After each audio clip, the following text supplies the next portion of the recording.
what I think it is. But Stuff costs so much nowadays to go see. Like they talking about this Louisiana Hot Boys tour coming to St. Louis, and they talking about the tickets starting off at 188. And I was like, damn. Last time I saw the Hot Boys, I was at the Palace, and it only cost $20 to get in. the Palace, damn. Oh man. Well, if you don't know, that's a skating rink that used to exist in St. Louis, Yep. where kids used to go and fight for your life to get out the skating rink. Yeah. And you weren't wearing skates most of the time. No. You didn't No. go there to skate. You went there to kick it. Yeah, And, that's when and we kick learned how to and kick club that. somebody. And yeah, and get kicked. The Palace. That and Damn. Saints. Saints. Two places don't Long, exist no more. long live Saints. Yeah, they got the skating rink now off the Rock Road called Coach Light that all the kids go to. Ain't that You'll that's the find out name of about the it soon. that's the name of a place that already existed though, right? Wasn't there a place called Coach Light when we were kids? Maybe it was, but we didn't go there. No, we didn't go there, but I thought it's not the same place though, or not the same entity, I guess. Right? This one is on the Rock Road over there, like going past Bridgeton, and you know that quick trip before you like head into all the industrial stuff on the Yeah. Rock Yeah, Road, yeah, like the yeah. Yeah, last yeah, quick yeah. trip. Yeah. It's across from that, like on that same side where that Motel 6 and Oh, where all the that hookers Waffle go. House is. Cool. All right. Yes. Word up. I like it. That's what's up. Yeah. So that's where it's at. Yeah. My little cousin had a birthday party there a couple months ago. Damn. So it's Not at the new. Motel 6, but at the Coach. Yeah. Well, we had parties at that 6. Yes, we did. Damn. I was trying to explain to some young people at work about the Henry VIII hotel. They Okay. didn't know about that. And I was trying to explain to them like what the Henry VIII was, and they were like, "Yeah." They said, so I was like, "Yeah, man, it was a hotel, but this hotel was so huge, and it just had different buildings kind of like around it. You know what I'm saying? So it had so many rooms." I said the Henry VIII, it would start off like this. On a Monday, somebody be like, "Hey, I'm getting a room at the Henry VIII." Oh, really? Okay, well, I'm gonna cool. get one too.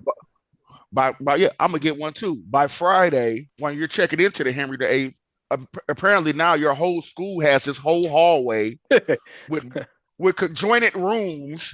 You know what I'm saying? You go in one room, they're gambling. You go in another room, you go in another room, there's a bathtub full of liquor. You know Right. what I'm saying? You go in another room, you know what I'm saying? God knows what's going on in there. They're smoking weed. And mind you, we're all underage. So it's like, who got you these rooms? Like, we got them ourselves. They wouldn't Yeah. ask What do you for mean? ID.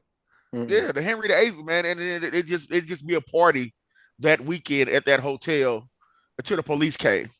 I was getting hotel rooms at 16, and when I was 16, I looked 12, and I never once got asked for ID. Do Exactly. kids nowadays do hotel parties? Probably not, I, right? I don't think they do. I think, no, they do Airbnbs. That is whack as fuck. What did you just say?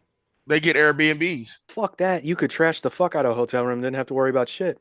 Yeah, they're trashing Airbnbs now. Well, that's just an asshole move. All right. I'm just gonna Holiday Inn can afford it. That fucking Korean They're family they're that you they're just get got that they're house getting from, they can't afford that shit, okay? You they're fucking they're assholes. getting they're getting. I'm telling you, when me and Nick had the crib over on Washington, and not Washington downtown, but Washington in Forest Park. Okay. It was his cousin's house, and it was a two-family flat, but it was huge. It was huge. Like the downstairs where we lived at had like three, I four remember that. Yeah, yeah, yeah, bedrooms. yeah, yeah. Yeah, the long hallways and stuff like that. Yeah. So the upstairs where his cousin lived, he moved out and sold the whole building while we were staying there. So that's why we only stayed there for a year. But we was only gonna stay there for a year anyway. So anyway, he moved out, and the people that moved in, that now the people that bought it turned the upstairs into an Airbnb. And they were like, so then the first people they had in there was some young cats. They was about 19, 18 years old. I wouldn't say they were some YNs. Do you know what a YN is? I have a guess, but I think you're trying to make. YN stands for young niggas. Okay, yeah, yeah. I knew what that was. But these You are the trying to get me to cats. say that, bro? Like, No, I just wanted you to say you knew what it was. I didn't want you to okay, say it. These are the cats that's walking around with the Nike Pooh Shiesty mask. Sometimes they might have a purse or a yeah, bag, okay, you know what I'm okay, saying, okay. which Just call it a contains a purse. gun, with a switch on it. A switch is something on a gun that turns it to from like a regular 9 millimeter keep hitting the trigger, holding the trigger, and it's just Right. spraying bullets everywhere. Okay, so this first people they had in there was some YNs, but they were nice. They was cool. They was cool. You know what I'm saying? They was respectful of me and Nick. They even told us at one point, they're like, "Hey man, later on, if you ain't doing that, you can come on up." You know what I'm saying? We didn't. But they were kicking it for two for 2 nights, like hard. But And they so they had the rented. place. So they rented this place as an Airbnb for Yes. 2 nights, and they just partied there. No, they rented it for like a week, but Okay. for 2 nights they had a party. Like Okay. like for Friday and Saturday they had a party. But they were there from like Wednesday, Thursday, Friday, Saturday, and I think they left on Sunday. Ooh. Yeah, I don't know how I feel about that. I mean, if you didn't put holes in the walls and you didn't break shit, then live it up, I guess. I I don't know. mean, it was one of them things because the new people there, they were the new landlords. They were kind of assholes about people smoking weed. And every time they had somebody come through there, they were like, "Yeah, the place smells like weed. We asked you guys not to smoke weed." Talking to me and Nick, and me and Nick got to the point where we was just smoking outside.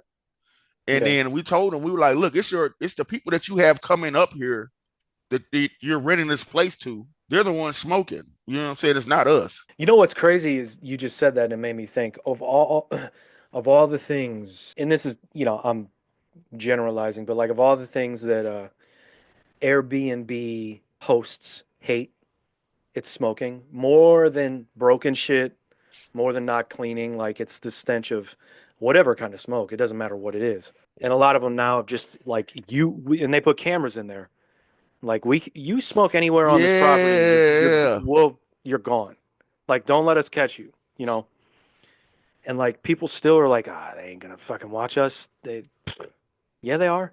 I think that's an invasion of privacy, huge. But I I mean, mean, like the when whole you when thing you is, sign up for that place, yeah, you're signing the thing saying you don't mind if the cameras are there. But I would rather not, saying have the cameras there. You know what I'm saying? Because I don't want to be looked at while I'm hanging out at your house. I'm sorry. I I don't agree. want you Well, to watch me while I'm hanging out at your house. That's why I don't fuck with Airbnbs for real. I'd rather go to a hotel and people be like, yeah, "Oh, me too, hotels are man. so this." I'm like, bro, everything is nasty, bro. If you go over your friend's house and sit on their couch, I'm sure they It's fucked on that gross. couch before. Yeah, Yeah. so like people fuck everywhere, man. Just like if you don't think about it, then you'll be okay.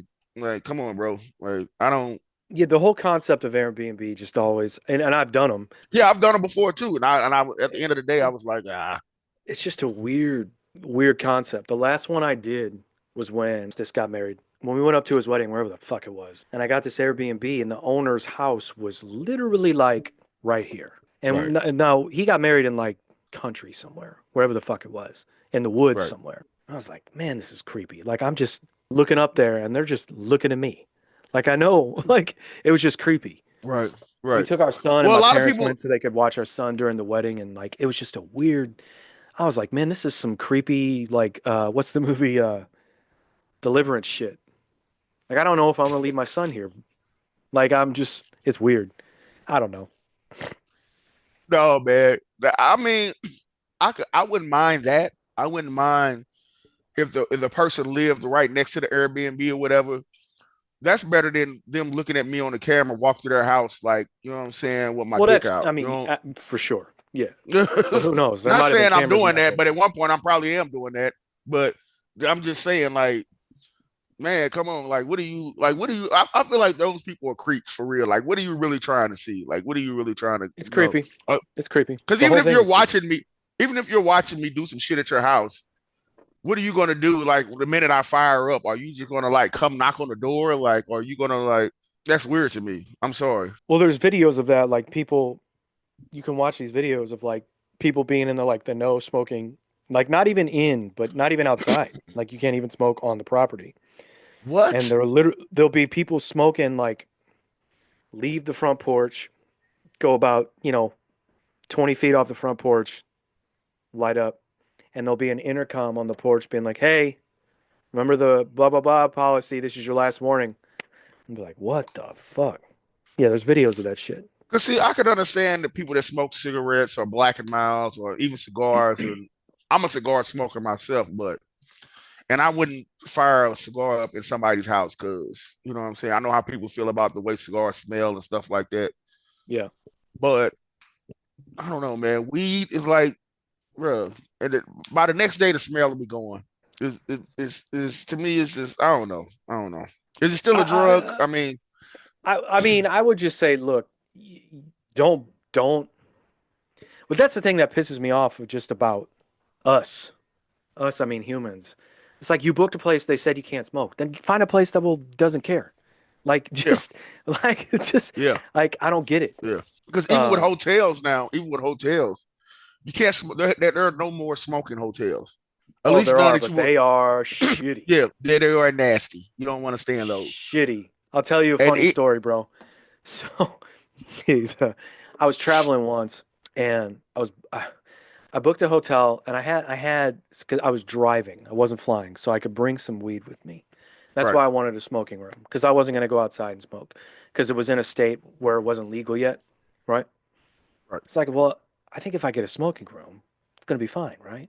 And I'm not, I don't, you know me, I don't fucking get crazy. I just wanted right. a light buzz. Yeah. So I booked this room at this place in fucking Arkansas. Whoa. Dude, the smell was so. I'm like, I ain't smoking. I need another room, please. Like, dude, hotel, I know what like you're the talking about. fact That that, hotel smell. I know oh exactly my, what you're talking about. oh my Oh, God, man. oh my Like, God. it's crazy. And you know, that's a 50-year-old smell or however long Yeah, like that is. yeah, Oh, I walked in. I was like, no, fucking, I don't need to smoke this bad. Fuck it. I walked yeah. right back to I was like, can I please get a non-smoking room? And they were like, "Oh yeah, sure." I was like, "You sure?" I was like, "Yes, yeah." I didn't know what I didn't know what I was getting myself, Yeah, because in the time that we grew up, everybody smoked cigarettes, yeah. so you were constantly around the You shit could smoke. You could smoke at restaurants. You could smoke on the plane. You could in the smoke on the grocery bus, store. in the grocery store. Yeah. How crazy is that? So I was just like, I forgot what this was like. I was like, "Nah, I'm good. Please give me a non-smoking room." That shit was crazy. That cigarette smell is nasty, bro. I don't care. It stays. It stays. It It doesn't go away. stays, man. It doesn't go away. It stays in your fucking walls, bro. And it's the nastiest shit. The nastiest. And then that compelled on top of years, on top of years, on top of years, like them not washing the walls. Mm-mm. You can't washing the walls isn't going to help. It's in the sheets. It's in the TV. It's It's in everywhere. everything. It's everywhere. It's And you know that nasty. it's in the vents. They're not opening up the vents and cleaning out. Yes. Not I'm not talking about the grate. I'm talking about inside, right? Inside the vent. Yeah. Because if that air ain't kicked on, that smoke's going through there. Where's it Yep. dying? It's dying in there somewhere. Like it's Yep. got to stop at some point. I want to ask you a question. So what's your prediction for the Super Bowl performance this year? Well, I just found out that SZA is gonna be on there with Kendrick Lamar. I love SZA. I think she's a beautiful woman. If I met her, I would shoot my shot. Uh, you would probably hear about it, and then I would probably be whisked away somewhere. I would be with SZA. I wouldn't live in St. Louis no more. I would just be. It'd just be me and SZA somewhere doing whatever SZA wants to do. If she wants me to eat fries off her ass and ketchup, I would do that. Um, Whatever. I'm getting off the subject. I apologize. I think it's gonna be a hell of a show. Okay. Um, I think Kendrick Lamar is not going to perform not like us. I think the music will come on and people will dance to it, but I don't think he's going to perform it. Why do you say that? Good. One, I don't know what's really going on with that whole Drake situation with him suing for, about that song or whatever. Yeah. Um, UMG might tell Kendrick like, yeah, like just play the music, but don't really, you know what I'm saying? He might like crip walk a little bit or whatever. Two, I think Kendrick is kind of over there, all that. And He should be. the way Kendrick is, his stubbornness, he was like, yeah, I'm not gonna, you know what I'm saying? Because that album he just came out with, it was cool. It was all right. I'll be the first to tell you, I'm not a big Kendrick fan. I appreciate Kendrick and respect Kendrick. I like Kendrick. I loved Good Kid, Mad City. last couple albums, I really like J. Cole said, like, and I agree with J. Cole when he said this. That's why I kind of hated that he fucking apologized. His last couple albums were kind of boring. So, I think but I he's get it. I'm not gonna call I'm not gonna call anything he's done boring, but I think he's fallen victim to his own success. And to be honest with you, like people forget how long he's been around. He's won a bunch of Grammys. Did you know that? And that's the other thing. Successful as fuck. But not just in the eyes Yeah. of like the hip hop community, mainstream, which is why he's Yes. doing the fucking Super Bowl. Like we talked about it on the show. Me and Cole talked about it, and when it got announced, I brought it up to him, and he asked, "Do you think Kendrick is big enough to play the Super Bowl?" And I was like, but he asked it in a I like the way I liked why he was asking He it wasn't because if asking you for him. He was asking like a. I get it. I yeah, get it. I get because it. if you think about everybody that does the Super Bowl, they're for the most part pop stars. Like And legendary artists, legendary right, acts. and we don't consider Kendrick a pop star, but he is. As much as people want to deny it, he is. Yeah. So I was like, Yeah. yeah, man. I mean, I thought he should have done it. I predicted or said he should have done it the year they did the fucking mashup with Eminem and Dre and whatever. I was like, he was like, well, Kendrick was there. I was like, no, no, Kendrick should have headlined. Like he should have just been Yeah. doing it. You know what I'm Yeah. saying? So I think people forget about how long he's been around, and then like we just talked about the success, but also when you have those two things rolled into one, you as an artist get bored and you try new shit that people aren't going to fucking like. It just Right. happens. It happens to Right. everybody. Right. It And happens. You said it. It happens to everybody. It and happens you to can't everybody. and you just do it. And this is the thing I always say. We joke about it every show. We talk about some artist, some band, anybody, and I'm like, sometimes you got to say fuck it and fuck what everybody thinks. You say fuck it, and if it fails, it fails. If it's mid, it's mid. If it hits, it hits. Yeah. But the bottom line is, if you said fuck it in the beginning of your career, you're gonna get to the point where you're playing the Super Bowl halftime show. That's the fucking Yeah. point. You know, Yeah. Yeah. you Yeah. don't get to play the Yeah. Super Bowl halftime show without at the beginning of your career saying fuck it. Yeah. None of this This is shit how matters. none of this shit really matters to me. I'm just here to make music that people are going to listen to and dance to. Exactly. Yeah. But I think it's going. I think they're going to put on a hell of a show. I think Kendrick and SZA are kind of lining up to do an album together Okay. from the song the Luther Vandross remake that they had on his album that was fire. I'm sorry, that was the hardest song on that album. It Luther. was You motherfucking, and the know I song had to that they do it. had on this, you got to do it. And the song they had on the SZA album, the 30 for 30, fire. I don't even talk like that. I don't even say fire, but those motherfucking songs were just You can say man. it. It's So all right. I think they're gearing. You can say it's all right. I ain't judging you, I man. think I think they're gearing up to do a project together, and I think that's more stepping on Drake's neck. Even though I said he's over it, I think that's to do that because I've been told that Drake is supposed to be doing a project with a Party Next Door. Okay. Yeah, so I think that they were supposed to do an album that was supposed to drop at the beginning of this year. It hasn't dropped yet, but I do think Sis and Kendrick are gearing up to do an album. That's why she got put on this Super Bowl thing with him. You might hear a new song. You're definitely going to hear those two songs that they did. You're definitely going to hear some other Kendrick stuff, but I don't think you're going to hear the whole. I don't think you're not even going to get a verse of "They're Not Like Us." I think you're going to hear the music come on. You might even hear Dre say, "I see dead people" or some shit, and you're going to see people dancing, and then he's going to cut to something else. It's not going to be. That's my prediction. And that'll be Real all right. quick, yeah, that's fine. Real quick, I know we're over this and all, but the whole Lil Wayne thing not performing at the Super Bowl, like I didn't know that was going to Wait, bother what? people like that. Whole Lil Wayne thing, him not performing at the Super Bowl, I didn't know that was going to bother people as much as it did. Why isn't he And I'm sure you like guys this already year? talked about this. No, we haven't. This year? Yeah. Tell me, what are we talking about? Well, the whole thing was people were mad that Lil Wayne wasn't performing at the Super Bowl because it was in New Orleans. Oh, yeah, yeah, yeah. We did not talk about it, but we talked about it before. We didn't put it in the show. Okay, yeah, yeah, yeah, yeah. So wait, what are you saying? You're saying you don't understand why people are upset I about it? didn't I did not because I remember the interview he had last year when he was talking about like he wanted to do the Super Bowl, and he's cool with Jay Z, and Jay Z is the guy that's running the whole thing Mr. with Rock NFL. Nation. Yeah. So when he didn't get it, people started like Nicki Minaj, Baby, Lil Wayne's people started shitting on Jay Z for this is that.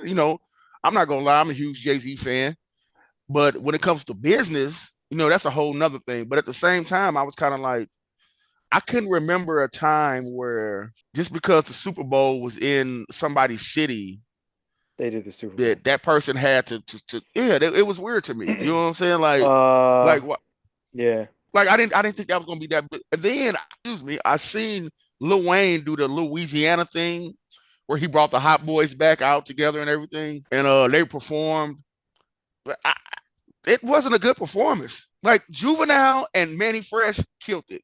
Everybody else that performed, they had the playback going on in the background. Of course, I know you know what that is, Patrick. And Gotta it's have it. like, duh, if I wanted to hear playback, then I would just play the album off my phone. You know what I'm saying? Yeah, well, yeah. Lil Yeah. Wayne, he had playback going on a lot of the time. Baby did.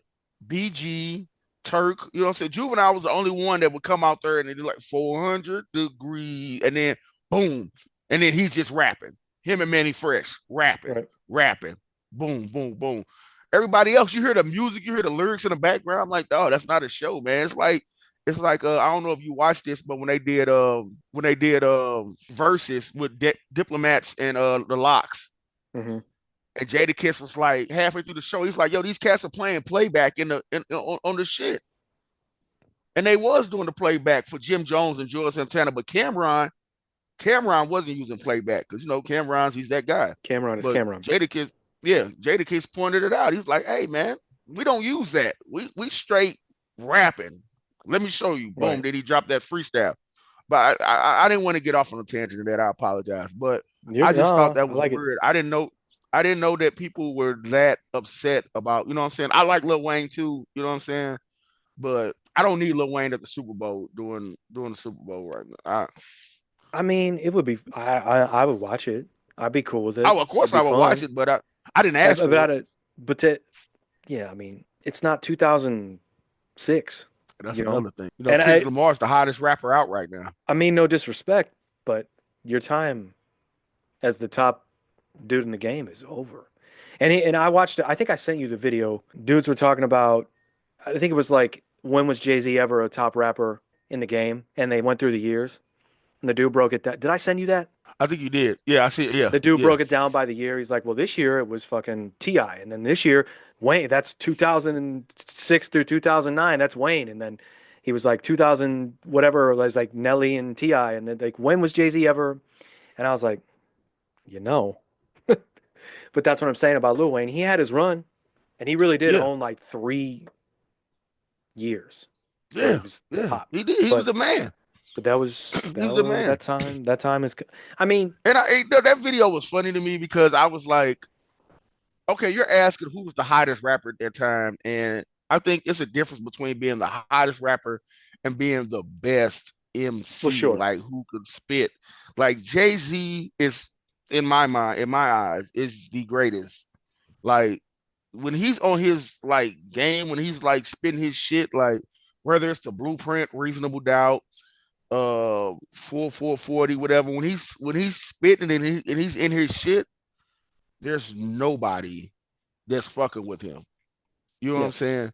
So I think some people like, and especially younger people, they look at it like, man, this shit ain't better than Lil Wayne.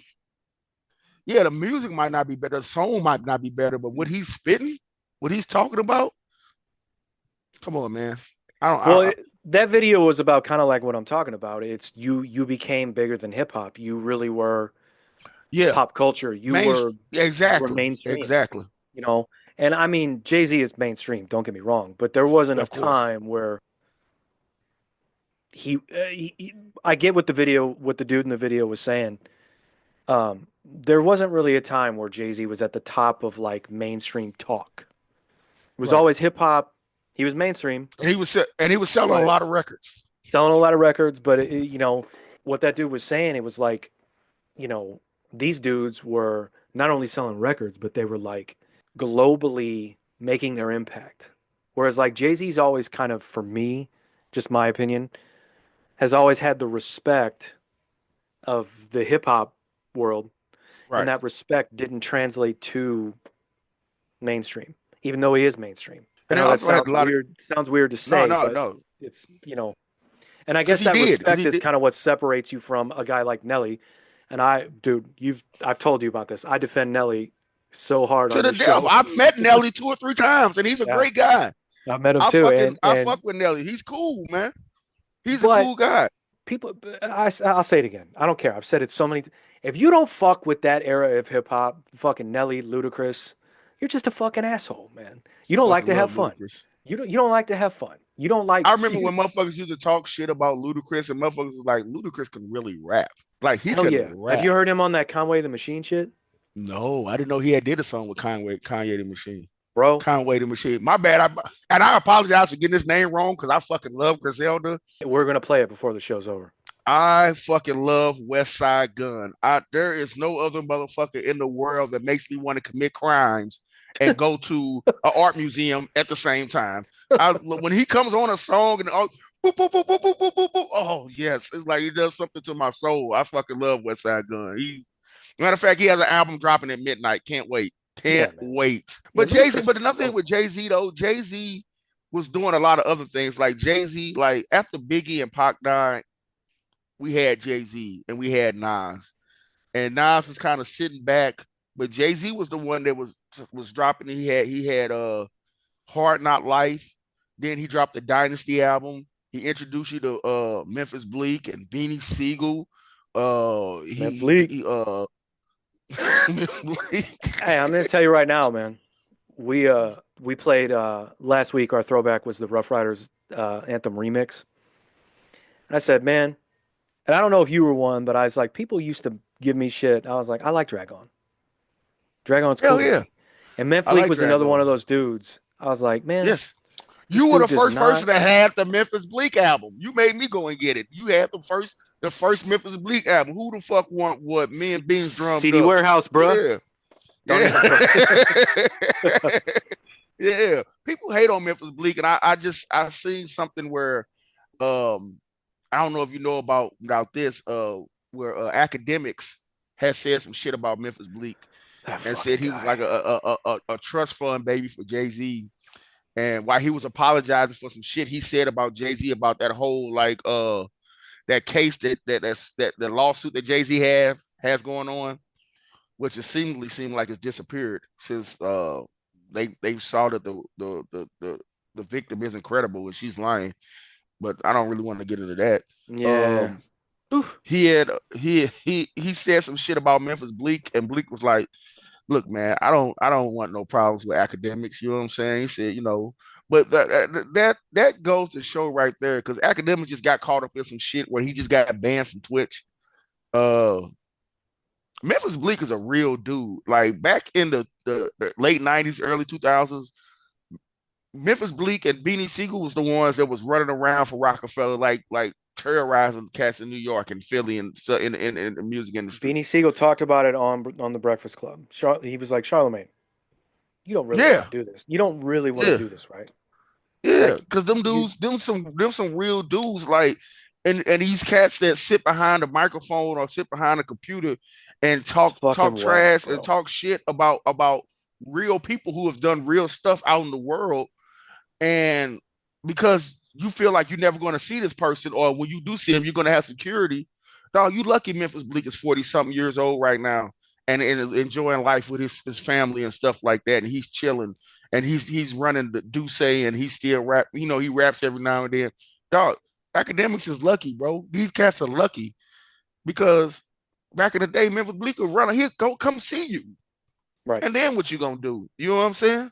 But in Memphis, So and so the difference is in Bleak's day, he didn't have to deal with that. He didn't have to deal with yeah, social media. He didn't have to deal with these motherfuckers. And like, this isn't even just about hip hop. It's about, well, the world. we could talk about Michael Jordan didn't play when there was Facebook Right, and Instagram. right, right, right. You imagine how many people would have been talking shit about Michael Jordan on social media if there was social media when he played. So it applies to everything. But when I'm talking about music, even rock bands go through the same shit. Um, where you got critics or you got people saying shit about you weren't better than this band. You didn't do this when you had to. You can't do this. This it's like, what are you even really talking about? Because there are bands too that will pull up like, hey, what'd you say? Yeah, and fuck What'd you, you what, up. what'd you say? Yeah, What did you say? Like, it's crazy to me, man. We do this show and I talk shit. We talk shit. The show's about talking shit, but we talk about, for the most part, talk about shit we like. And like, even if it's somebody I don't like, for instance, like Drake, which by the way, the last time you were at my house, you tried real hard to get me into Drake, and I was like, I get, no, I, it was that one Drake song, dog. He it was is it look, I'm that not a Drake song. that song is hard as fuck. That song is hard as fuck. He was You got spitting me, some shit on that. Yeah, you I got was me like, to admit it. But cause even if it's a that's dude like that, I'm like, yeah, it's not for me. That's what I by the way, say. I'm not a I Drake don't go fan. I'm talk. not I a don't go Drake fan. talking all this shit. Or if Yeah. it's a band, it's like all right, it's not for me. Like, but these dudes get on a microphone and they get in front of a camera, and it's just I don't. And I don't think that this is the other thing that pisses me off about this is like when you push back at that, people go, well, you're just out of touch. Out of touch with what? Talking shit about people that might have a problem with it? Humanity. That applies to everything. That's not an Yeah. age thing. That's not a race thing, a gender thing. Like that. What do you mean? That so no. Sometimes you need to know when to shut the fuck up. Mm. That's it. You know what I'm saying? Like you when he did that show with Joe Budden on Complex when Vic Mensa was like, and you could tell Vic Mensa had some real feelings about it because he wasn't on some Well, hard shit. He was on he's some from like Chicago. from He's from Chicago and he was on Chicago. some like you're talking about people that I know that died and I'm emotionally attached to it. Not on some like gangster like I'll fuck you up shit. He was like you really need to think about this because I've thought about it and I've thought about what could happen to you if somebody besides myself who's not in the industry sees you. Think about it that way. You know, You- it was a very And you real, know, like, I don't know. no, you're right. You're right. Because a lot of people don't know that academics. Because I've been watching YouTube videos and people talk about this latest scandal he's in, and I'm not really gonna get into too much of that there. Just know that he did some fucked up shit, and it has something to do with a him saying inappropriate things to a 15-year-old boy. Him and some other streamers, Twitch streamers, whatever they call, saying some inappropriate things to a 15-year-old boy on a live stream. I'm just gonna leave it at that. You can look it up. You can do your research. Um, academics got his start. Like one of his big things he started doing was the war on Chirac, where he was reporting on real gang violence happening in Chicago. Right. And he was treating it like it was like an Fun and episode of games. Power. An episode. Yeah. He was like, yeah, in season one, and then season two, yeah, such and such died. I'm sorry, man. He got such and such out of here. He's like, man, that was a real dude. I'm like, these are real people. Right. Granted, they're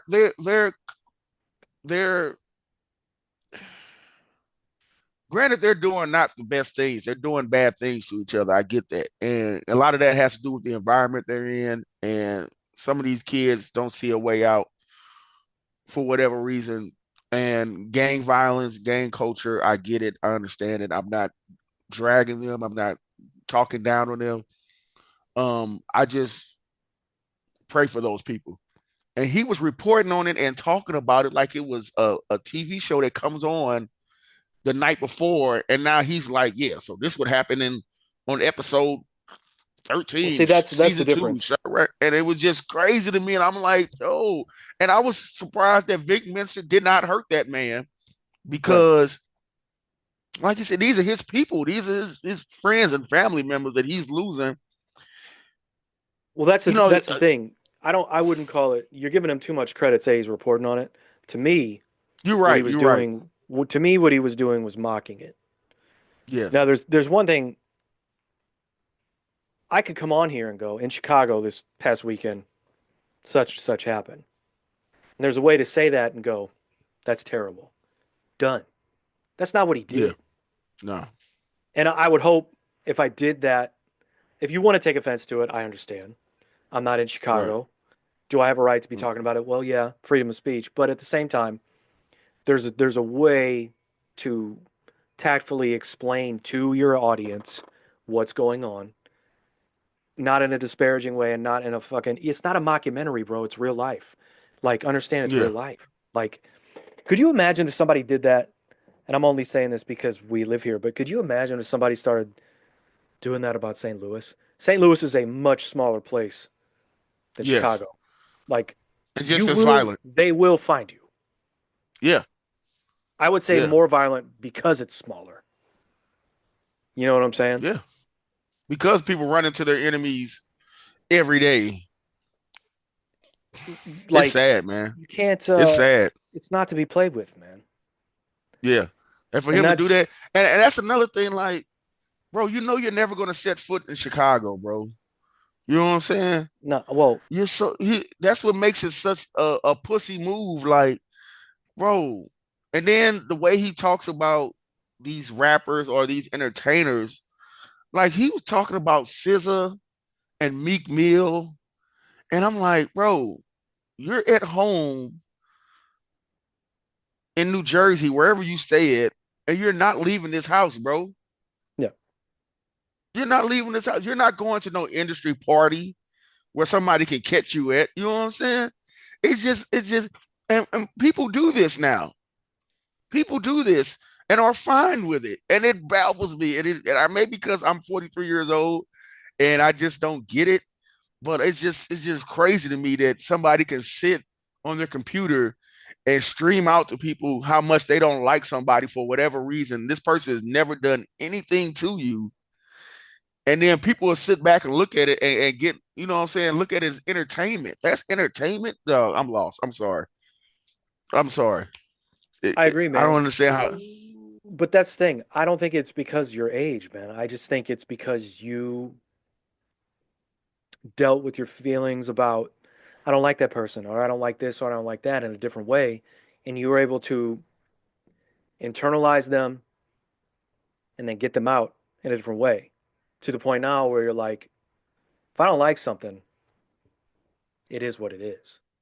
I don't need an audience for me to say I don't like something, right? To validate how I feel. That's the most toxic thing about it. It's like, you need people in the comments, you need people to like shit, you need people to click on shit to validate how you feel about something, to make you feel something about yourself. Look, we're in front of a camera right now on microphones talking. So I get that whole aspect of it where it's like we wouldn't be doing this if we didn't want people to see it. Right. But but him specifically, if you're of the culture, why don't you really report on it? Why don't you do We something the mainstream media is not doing, right? Mainstream media is, when it comes to gun control and gun violence, well, inner city crime everywhere, not just in Chicago, is separated from that whole agenda. So why don't exactly. you, as a person of the culture, talk about it in a real way and enlighten people? Get people on your side that way. It We doesn't don't make want to any do sense that. to me. They don't want to do that because they feel like people wouldn't watch. Like people don't watch stuff that's positive. Right. I hate Well, getting why why sometimes. why learn the facts and reality of something, right? Let's live in a fantasy world until we fucking die. It's stupid. Sometimes I don't really even like to get on Instagram or Facebook because see like the first thing you're gonna see is something negative. And if I'm having a good day, I kind of like I kind of try to stay off Instagram or Facebook till like later on in the day as my day is winding down. You know what I'm saying? Uh, I've been going on TikTok a lot because TikTok seems like fun. You know, I'm not posting TikToks or doing dances, but it's fun just to watch people dance and do silly shit and be like, oh, okay, cool. This is cool. This is funny. This is funny. That entertained me for 15, 20 minutes. All right. That was cool. But it, he has an audience because that's what some people want to see. He's Oh yeah, making a lot of money yeah. because that's what some people will now. He's not on Twitch no more. He's been banned from Twitch, so we'll see how long that lasts. Um, but I don't know, man. I just it's just humanity, man. I just look at it sometimes and I just be like, boy, where are we going? You know, the people that are the head of whatever, or people that are on top, you know what I'm saying? Are some of the scummiest people, man. And you be like, damn, dude, like, where are all the good people at? Like, where are the people at Everywhere, that? but they don't get the headlines. Yeah, it's like, why do we have to put all this negativity up and post that like it's that thing? You know what I'm saying? Like it's cool. Keep us divided, bro. Keep us It's divided. sad. It's sad, man. It's sad. Well, It's sad. I'm gonna play you this Conway the Machine song with Ludacris and grab a Please do. drink, and then I'm gonna go back to my next question I have for you. All right, cool. It's about Kendrick, and we'll get back to that. I'm surprised you haven't heard this. You might have heard this somewhere. Somebody I probably might did have, bro. at I've some been point. listening so much to Kanye the Machine, Conway the Machine, and West Side Gun and Benny the Butcher. That West Side Gun, man. That's a talented individual right there. I really like that guy. And I'm gonna play this from my music library because I bitch about people buying music, so I ain't gonna give any of the streaming services a payday right now. Dude, you know what was funny is I had ran across this 90s I think I told you about this when we were on the phone the other day when I was watching the game. We were watching the game. That Uh huh. 90s hip hop playlist on Apple. I didn't know if you had Apple Music or not. I don't know. Yeah, okay. Because I was gonna send it to you, but I was like, Patrick probably don't even have Apple Music. Nope. I the only one I Because really I know your struggle with streaming services and nah everything, and man, it is. I It's know how it is with you my biggest personally. one I hate. I'll be honest with you. My biggest one I hate is Spotify. Spotify, I know. and I won't go on. I've talked about it too much on the show, so but yeah, but the only one I really use is YouTube, obviously, and then YouTube Music because YouTube Music you can, if you're a premium subscriber, which I am, you can just play the videos, and the videos for the artist, if they're monetized, is worth more than a stream as an audio play. Oh, okay. So even though I'm not watching the videos all the time, I'm still playing the video and I'm just Right. listening to the music, doing shit around the house, whatever. You know what I mean? So, Oh, that's cool. that's my thing. But I'm probably whatever. People are probably like, just get over it. Stupid. All right, here we go. Yeah. JID is on here too. Yeah.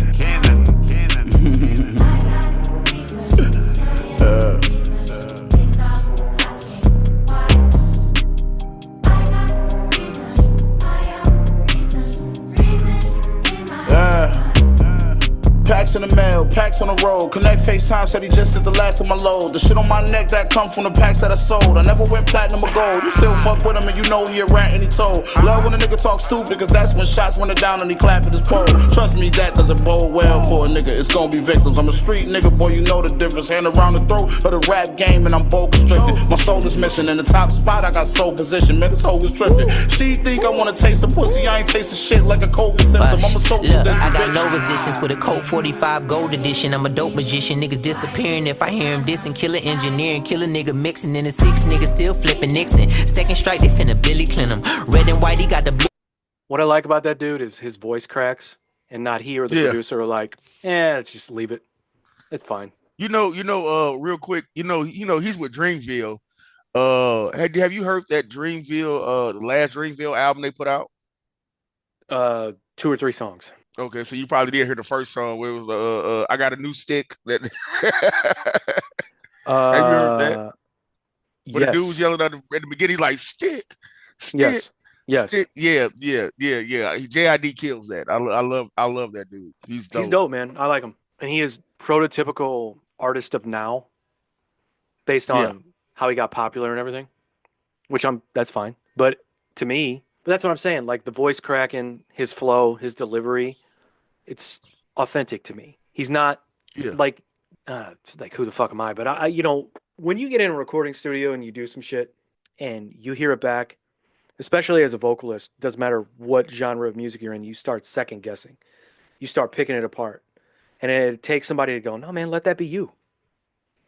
I can see And that. I feel like I can somebody see that. said, let that be you.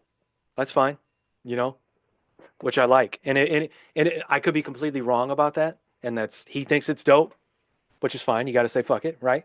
But Right. I feel like somebody at some point was like, bro, be you. It's fine, man. I'm Like, sure it'll be fine. somebody. I'm sure somebody at one point. I'm sure at the beginning he probably was like trying to fuck with it a lot. I'm sure at one point somebody was like, "Nah, dog, that's you. Keep that rolling." Yeah, but I'm crazy and I hate myself. So when I hear myself play back, I'm like, fucking, I'm doing everything over again. They're like, no, man, it's fine. I'm like, nah, no, I hate it.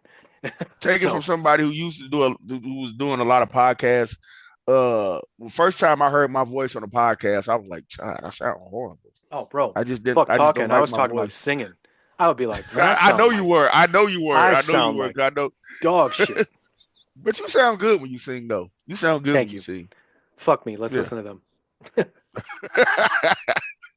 The blues turn them into food, everybody grip a biscuit. Running lights inside of city limits. I'm excited, my little shouted, she the shit, and we inside of something simple with suicidal. Finish the sentence. Door closed, chop the head off a chicken. Morse code if I'm talking, I'm clicking. Lights flicking, tell them hold your position. Money motivated, mind on the mission. Straps in the lap, in the pack, got a lock on the back of the cabinet doors. I lit a match for the torch in the game, for the real niggas only, the fake get exposed. Scraping the plate, breaking the bowl. Making the shake, taking it home. I'm in the A with the K, so come on if you crazy. Cold ass world going out, guns blazing. Fuck what you niggas saying. Going out guns blazing, cold ass world, niggas get done flagrant. World gone mad, even my son vaping. I'm in my bag, nigga, I'm done playing with you. Getting rich outside like it's based in the 80s. Spot jumping like Tracy McGrady. 10 chains on, niggas face looking crazy. I still get a paycheck from Shady. Yeah, I got my reasons, yeah. My little niggas is demons, yeah. They pull up and shoot for no reason, yeah. I got my reasons, yeah. I got my reasons, nigga. I got my reasons. I got my reasons, yeah, yeah. I got my reasons, yeah, yeah. I got my reasons, yeah, yeah. I got my reasons, yeah. I got my reasons, yeah. Ha! You so thirsty, you drinking poison, nigga. You ain't gangsta, stop kidding around, bring the toys in, nigga. Luda's your daddy, you should be happy I'm giving you playtime. But none of you rappers could see me, not even if I was to pick up on FaceTime. You wasting time hating on another nigga when you could be making money yourself, ho. Featherweights, I make them levitate, get spanked with the heavyweight belt, ho. And the crowd goes wild. Creed 2, tell them throw in the towel. Cocaine is a hell of a drug, like Rick James, have a coke and a smile. Fuck your couch and your whole existence. You're leaving your family and the kids defenseless. Headed to an early grave, now you dead and broke. Life beat them senseless, get it? Bow down to rap's dignitary, cause Luda always been a visionary. I always knew you was a bitch, so I just read your obituary, nigga. Yeah, I got my reasons, yeah. I like that. Luda's dope, man. Yeah, I like that. I fuck with Luda. I fuck with Luda. Can't wait to see Luda in the return in the greatest movie franchise ever, Fast and the Furious. Fast 11. Starving people all around the world. You're talking about 11 Fast and Furious movies, bro. Man, what's crazy? What's crazy? The crazy part about it is actually 12 of them. And the fact that you know that. All right, here's my question. Where God. We got starving kids all over the world. 12 Fast and Furious movies, fucking 18 Paranormal Activities. Jesus Christ. All right. So where in the history of hip hop beefs does, and you can tell me your favorite, but tell me where, and I'll tell you my favorite because I think people are going to think I'm nuts, but where does the Kendrick Drake beef rank in the history of hip hop beefs? And what I mean by that is forget about what time period we're in and all the accolades and all everybody talking about it. I'm just talking about back and forth. Where does it rank from just merely like hip hop? So like spitting, and then the songs too, right? Songs very important. Because you could say some shit about somebody, but if the song is whack, it's like, okay. You know what I'm saying? Right. It ranks kind of up there because of the way they were dropping music coming back at each other. Top 10? Because I would say top 10 because you never. Okay.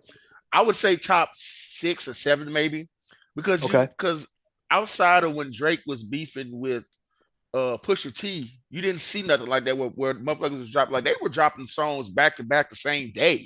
You know what I'm saying? I remember being at work and scrolling through my phone on Instagram and ran into I think the Drake came back at Kendrick, and 3 scrolls later, I'm listening to a Kendrick responding to Drake. Yeah. So that was cool. It doesn't rank as high as in the top 3 to me as certain beefs um as a NWA versus Ice Cube. As a Okay. So give me your top three. Because that's in my top three for sure. Yeah. I would say number one would probably be. See, I always go back and forth between NWA and Ice Cube and Easy E and Dr. Dre with Ruthless and Let's Death Row. go.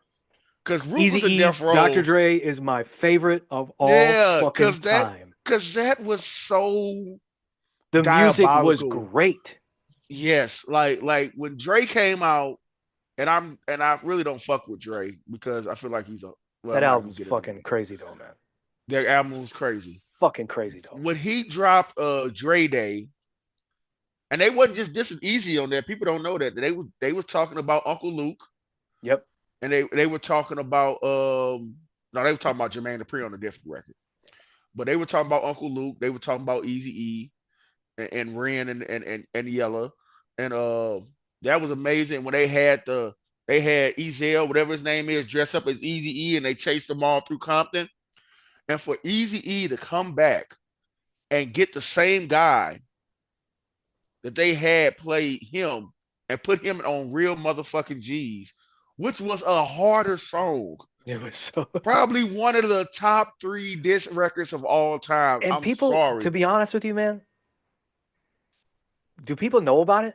I think it's gotten buried under the hit 'em ups and Yeah. the ethers and Yeah. the And no disrespect, I listened to Ether 2 days ago. Musically, I'm like, all right, it's whatever. yeah, It's an okay yeah. beat. It's just The whatever. beat was hard. The beat was hard to me. That was kind of. I felt like When's the last time you listened to it? shit, probably like when it had came out. Like I don't really Listen listen to to it Ether like again. that. Listen to it again, man. I'm telling, and I mean no disrespect. You know I love Nas.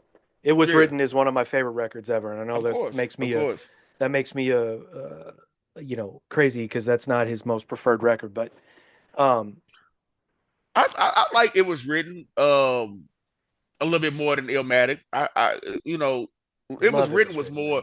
man. I feel like he took a little bit more time with that. I feel like Illmatic was just like shit. I'm gonna drop this album.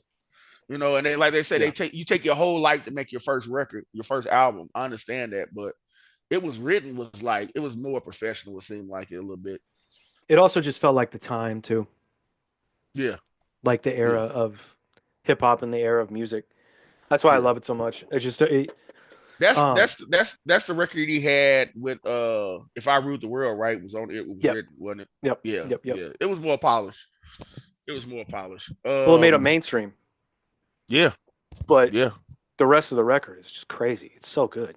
But yeah, But man, I think Ether was a response to Jay Z's man, what was that? Was it Blueprint? It was the Blueprint album, but that wasn't the song. The song was oh God, I'm getting old. yeah, I Uh don't remember the song because I'm not. Takeover. I'm sorry, Takeover. Yeah, Jesus yeah, because Christ. in the beginning of Ether, he was like, "I know this dude's not really talking about me."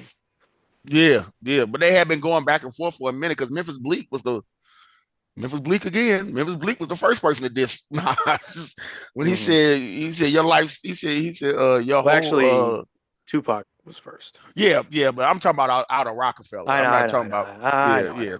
Tupac. Yeah, we know his crazy ass dissed everybody. I heard a story recently. Just Oh, sidetrack. I heard a story. don't crush me.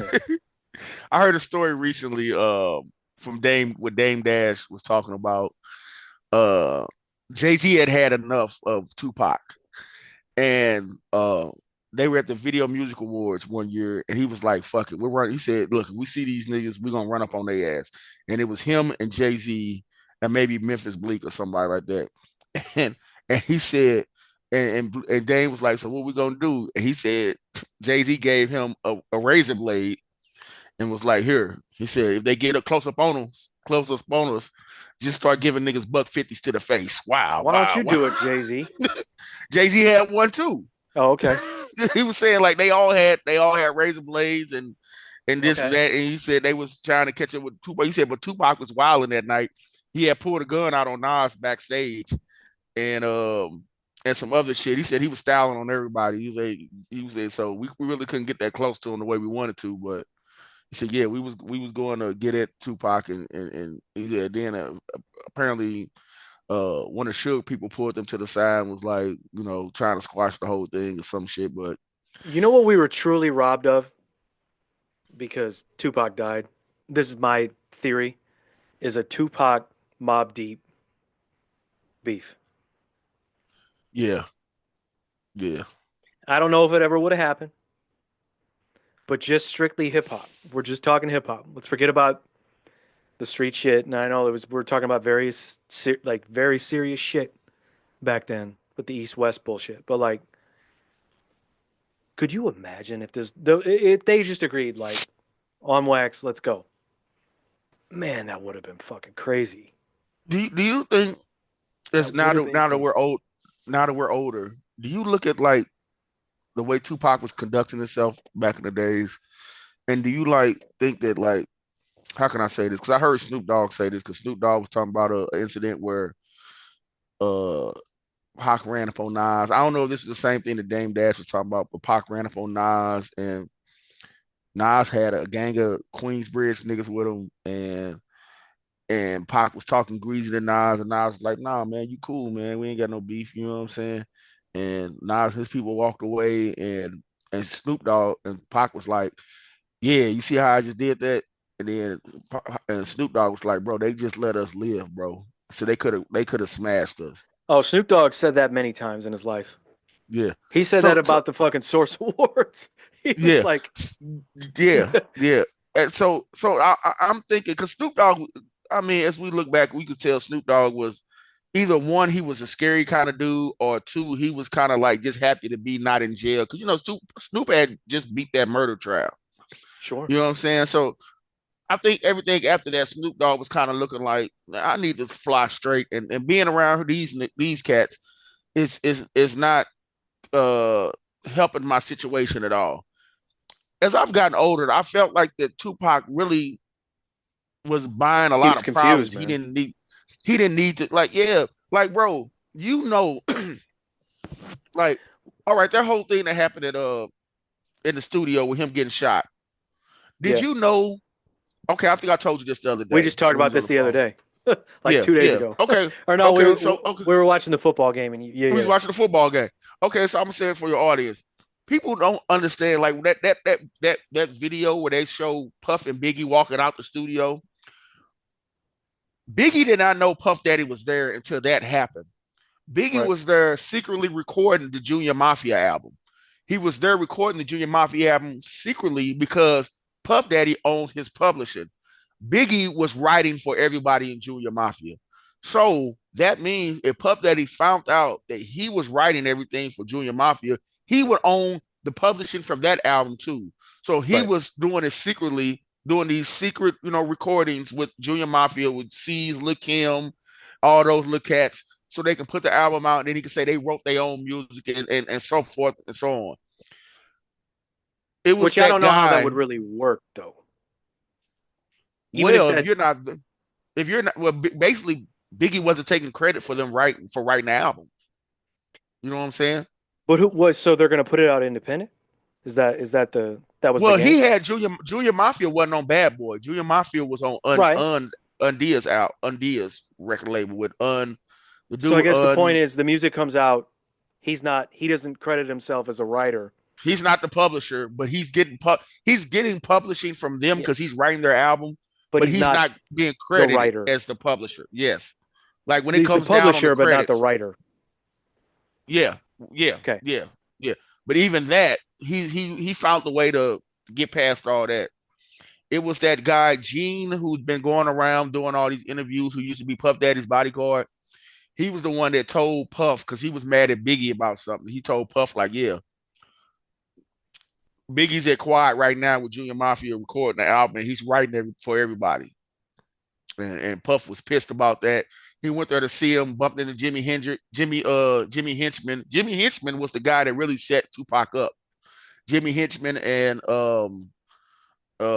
Haitian Jack was the guys that really set Tupac up to get robbed and shot that night. Biggie didn't have anything to do with it. You know what I'm saying? So it was always weird to me. I mean, well, it wasn't always, but it was weird to me as I got older and I started hearing these things. Why was Tupac going so hard on Biggie? You know what I'm saying? Maybe I could see him going hard on Puff because Puff's a scumbag. But why was he going so hard on Biggie? I feel like, just to shorten this up all sweet, I really feel like Tupac was the reason that him and Biggie got killed. Okay. I really feel like if Tupac would have, like, okay, man, okay, we understand, like, you got shot, then you had to go to jail. And I can understand, like, being behind bars, like, all you doing is thinking and you stewing, and you like, man, fuck it. When I come out here, I'm gonna be a monster. And then he got with Suge Knight, which was like throwing gasoline onto a fire. I just feel like if he would have got with somebody else, Well, I think that's the maybe. biggest thing. You just said it. He got with Suge Knight. Suge Knight got him out of jail. And to me, Because Suge Knight if already had his you own problems with Puff Daddy. You know what I'm right, saying? but if you're Tupac, you get, and this is a crazy thing to say, if you get out of jail for free card and a record deal and some money thrown at you, and oh, by the way, this beef that you've conjured up in your own brain is still Right. happening, you're going to be as confused as you ever were, right? And I think that's the biggest. Tupac is my favorite rapper of all time. For fuck rappers, he's my top 5 artist of all time. Right. I stand Right. by it. I'll never stop. I mean, and I see these smear campaigns about fucking trying to, all this bullshit that these people try to do about like showing videos of him when he was young and all this shit. I don't care. What the fuck do I give a fuck if he was gay? What are you even telling me right now? The music Yeah. goes See hard as that that fuck. that I don't give a that's fuck yeah. about that. You're Yeah. talking And to then it, like I don't care. As a Tupac fan, right. I don't give a fuck. The Right. music still fucking hits to me. Whether he's gay or I don't give a fuck about that. So all this bullshit, and people might care about that, and that's fine. If you want to, fine. I don't. I don't give a fuck. You know, Yeah. I have all this music to live off of that fucking shaped who I was as a human, as a young person. And it's like, well, how can you relate to that? Because I listened to it by myself. That's why. No one influenced me. That's why. You understand? Because I did it. No one told me to Right. listen to Me Against the World. No one told me to listen to Tupacalypse Now. I did it. So I formulated my own opinions and I heard what I was hearing. So like when all this stuff went down, he was just confused. Like, you know who, I don't know if you've ever seen the interview, but my point is he was as confused as he was ever going to be, whether he was playing a role as the thug life thing that he was doing. And I'll Right. be the first to say, the thug life Tupac is not my favorite Tupac. No, My because favorite it Tupac was is before he went to jail. exactly. It was because the Thug Life whole thing, Tupac. Well, he was kind of doing Thug Life before that, but Little bit, if I feel little like bit. he changed into a different person after he played my man, whoever my man he played in Juice. And people Bishop. talk about that. Even Bishop, even Tretch from Naughty by Nature, talks about how he was kind of different after he played Bishop. He kind of became Bishop in a certain type of way, like, and you can see it. You know what I'm saying? Bishop would have He's never, a crazy artist. Why would you not? Most people do. yeah, Like yeah, most of these motherfuckers are crazy. And that's the other thing. Like people don't understand. You want to get into the industry, you want to get into the business, you want to be famous, you want to be the top of the game. It takes a certain amount of crazy. No yeah. normal person does that. And they right mind would go through the things that a lot of these artists go through. You're right. You're 100% right. It's not a normal thing. I've been there. I've been told some crazy shit, and I've been like, "What?" I'm like, "No. What do you mean?" And I was always, and like Colt and I talk about this on the podcast all the time. Like, he'll ask me questions about situations that I was in at a small, very small level, and I'll tell him, and I'll be like, "Why?" And I'm like, "I don't fucking know." But I questioned it, and people fucking thought I was crazy for questioning it. Like Right. I don't fucking know. But the thing is there are some people who go, "Well, I don't know why that is what it is, but I'm gonna do it anyway." The best person that I ever heard talk about Tupac, and this is just coming from a real, like, again, a lover of Tupac's music, is Shock G. Yeah. Shock G talks about Because he when really he Tupac really got knew out of him. jail. Yeah, he knew Tupac before Tupac was Tupac to the rest of the world. Exactly. And even if it When was just he was on, a what was it, a backup dancer right, for Digital Planet or and they whatever? finally Yeah. let him get on a track, and he shit on everybody, and he Yeah. was like, Yeah. "Uh-oh, can't let that dude get on another fucking track. Like, this is For the crazy. soundtrack for that one movie. What was that movie? We Nothing used to but watch that trouble. movie. Nothing but Yeah, trouble." yeah. I used to love that movie. It used to freak me out. That movie's still crazy. The movie's still crazy, but that song is hard as fuck, Yes, yes, yes. dude. I cry And around when I Tupac hang around with the shit on underground. everybody on that fucking song. Yes. And so he talked about it in the best way possible from a real humanity perspective, where he was like, um, when Tupac got out of jail, started with death row, started doing the whole, like, really kicked up the thug life thing. He's like, "Man, my friend's become a monster, and I don't really know. I don't know how to bring. There's no bringing him back from this." And he didn't say, like, I'm paraphrasing, but he didn't say it's going to be the end of him. But he's like, it's going to end It's badly. not going to end well. Not going to end well. Um, and he was like, he was crying when he was saying it. He was just like, Yeah. "I love the dude and I love his music, and I was so excited that he was not incarcerated anymore, and he could make music. But, like, I don't know about this. Like, seeing him on MTV throwing money at people with Suge Knight and pit bulls around. He's like, what the fuck is this? What happened to?" Which was, we all loved it. We all loved California Love when it came out. Anytime a cat get around pit bulls that you know he ain't been around pit bulls, you know it's going to be a problem. Like, oh, he got pit bulls around him now. It's over. He's changed. It's over. He's changed. It's over. He doesn't know what he's dealing with. That motherfucker will eat your throat. But, like, he had the most real approach to it. But I didn't know that about Tretch. I gotta look that up. Yeah, yeah. Tretch said that he's like, yeah, when he did Juice, said he became Bishop, like, and it was, What was Juice you was know, like, what, 92? yeah.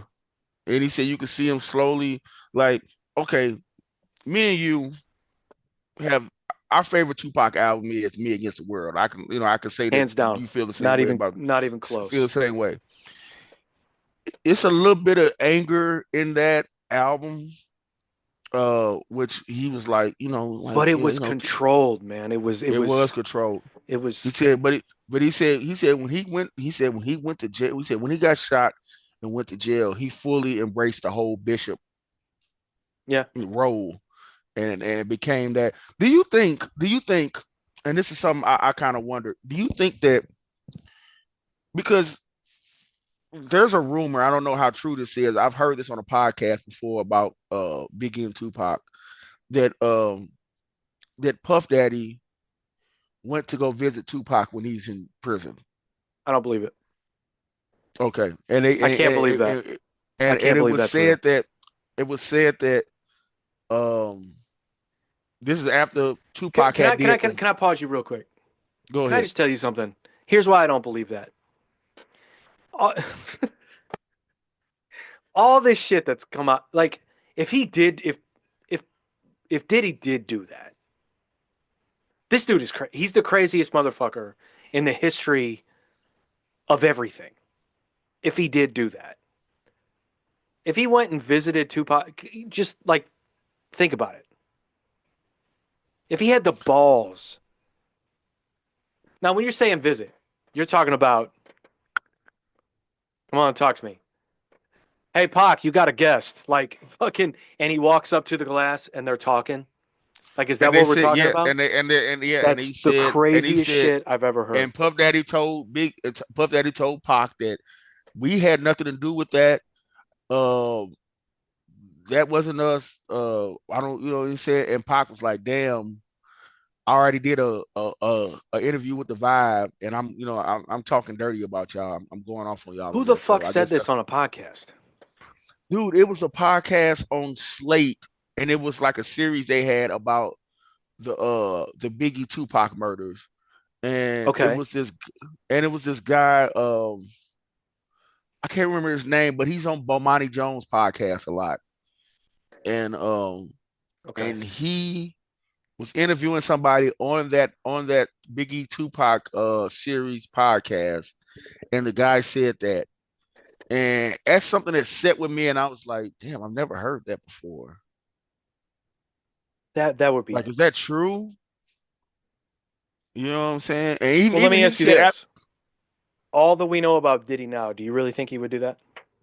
This like power hungry, crazy dude who had to have like to me, if he does that, it's relinquishing his power. It's sort of an admission of I'm not as powerful as you or anyone else thinks I am.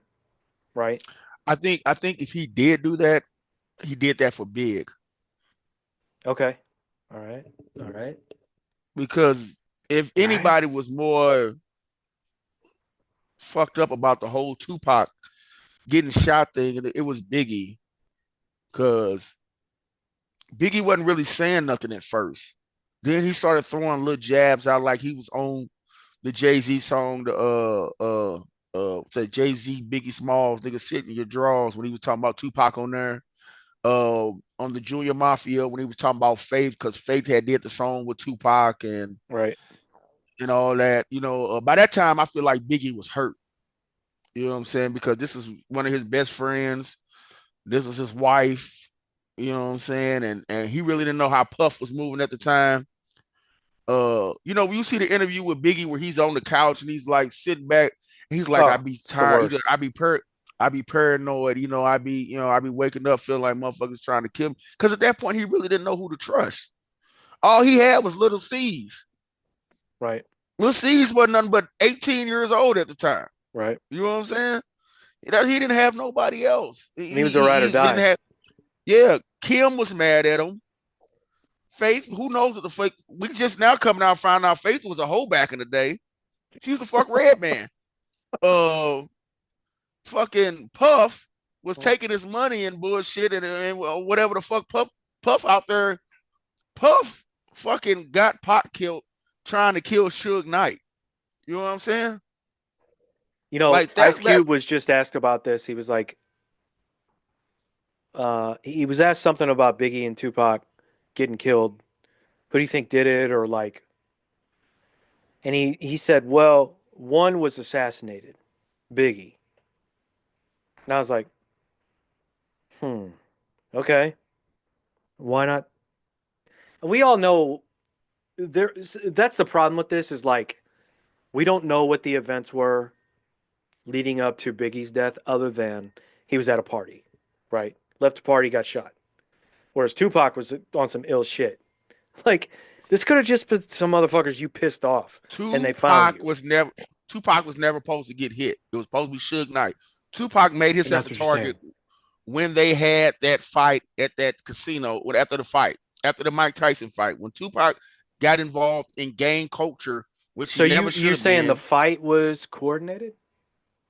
No, I'm saying that That would fight be wasn't crazy supposed if to it happen. was. Yeah, that would be crazy.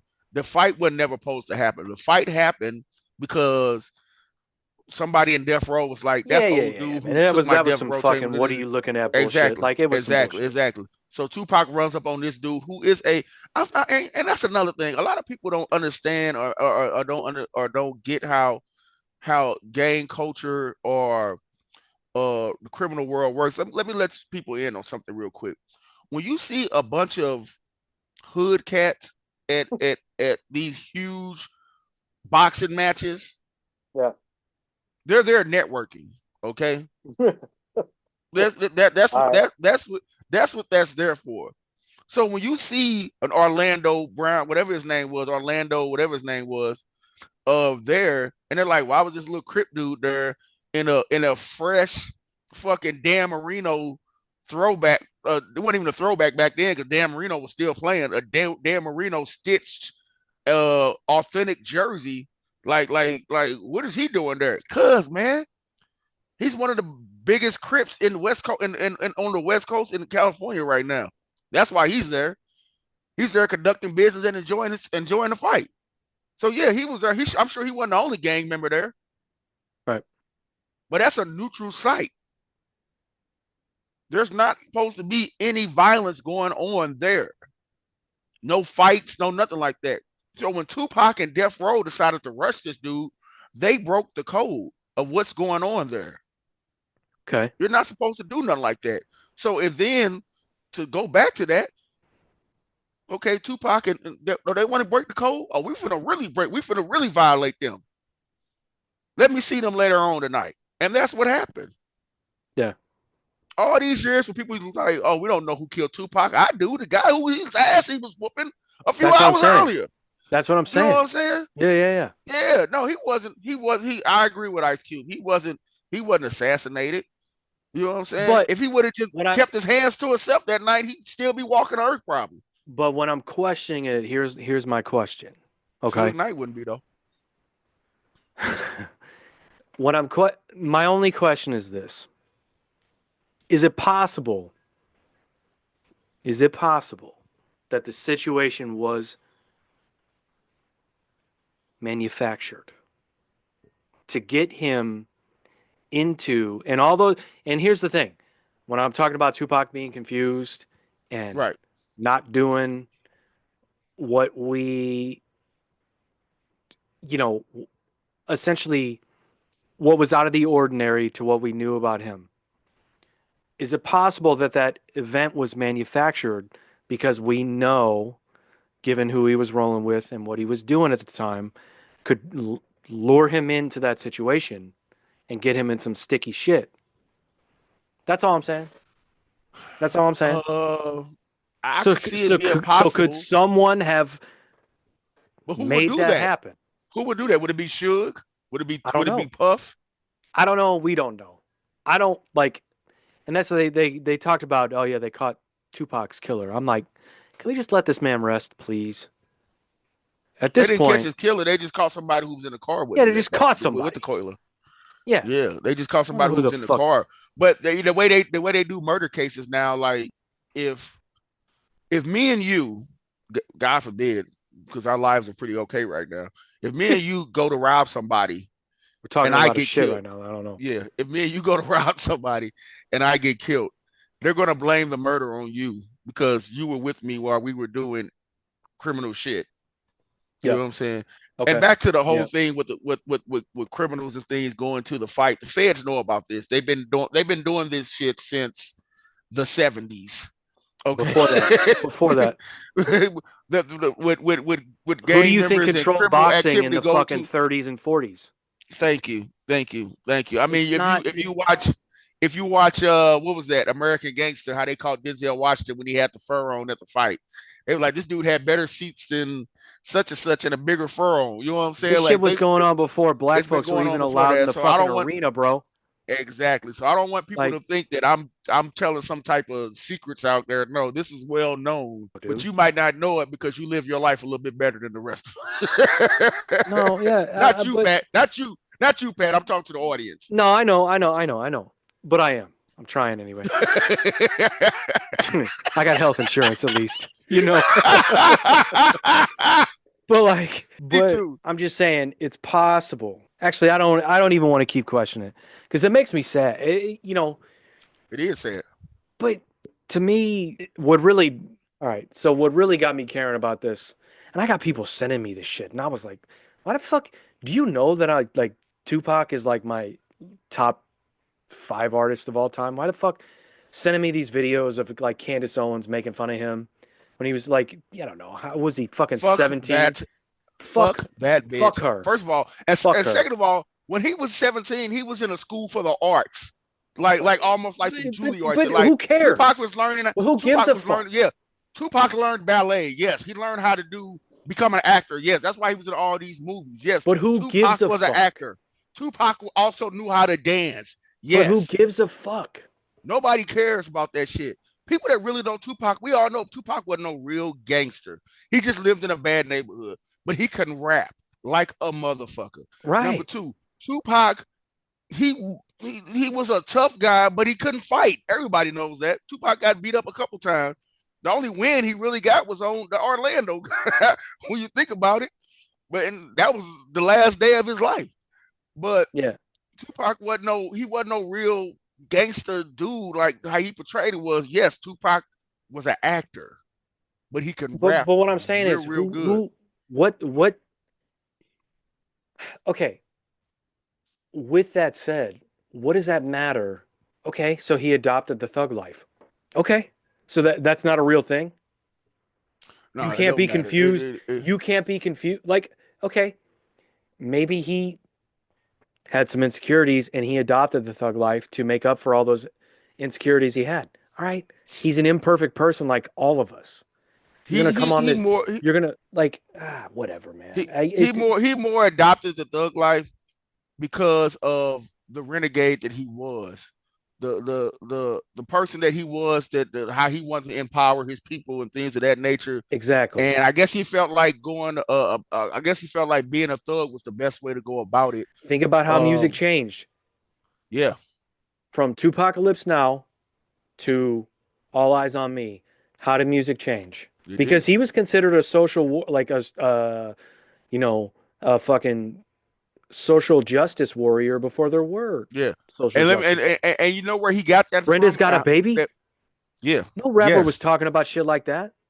And you know where he got that from? The East Coast people. Tupac was an East Coast rapper when he first Exactly. came out. Exactly. Tupac was a New York based rapper when he first came out. Exactly. If you go back to, like he said, Tupacalypse, like what my homies call Brenda's Got a Baby, you know what I'm saying? All that, like that, those are if you listen to the melody, those are East Coast records. And But he he's when he got but he even you're even no even even Me Against the World, it kind of has an East Coast feel to Temptations. it. Temptations. Yes. It's Oh East my Coast God. as fuck. I was listening to that the other day when I was It's telling you East about Coast that as fuck. playlist. Oh my God. Oh, I love that video, by the way. I like how everybody came together and did a video for Pac when he was locked up. Yeah. Uh that's probably one of my favorite Tupac videos of all time, and he's not even in it. Yeah. I love that video. I love from Salt and Pepper and Spinderella playing strip poker with some cats in the room, to Warren G was in the video. Ice Shout out to Warren T, G. Underrated. man, yes. Oh, very underrated. Ugh, that's a whole nother show, Patrick. We won't even we don't have time for that. We'll be here till 3 a.m. Warren G was my favorite rapper at one point in time when I was in middle school. Warren G is I fucking swear. dope. Warren It G, stands the test of time, man. Warren G is dope. he doesn't get the credit he deserves. You know, he No. saved Def Jam back in the day when he got to Def Jam. He sold a shit ton of records. Yeah. That Yeah. first album, Regulated G-Funk Era, yes. Yeah. Yes. And that Yeah. album was real quick, because we're not doing a Warren G thing right now, but that album was a fuck you to Death Row and his brother Dr. Dre for not giving him any props for all the work that he did on the Chronic and the Snoop Dogg album. Do you know what I'm saying? And every beat on that record is fucking dope. Dude. You're talking about music. That shit. Come on, man. Warren G's that dude. But yeah, that whole thing, it's like, but all right. So he changed who he was. What the fuck does that have to do with music? I think it was something that could be done back in those days, because like you said earlier, there was no social media. You know what I'm saying? Yeah. People weren't really, well, again, people weren't really you're talking about a dude. Yeah, people weren't really keeping up with Tupac like that back then. You know what I'm saying? Like people, like We had Tupac MTV. was. We had MTV. We had Every magazines. few months they tell you a story. Magazines.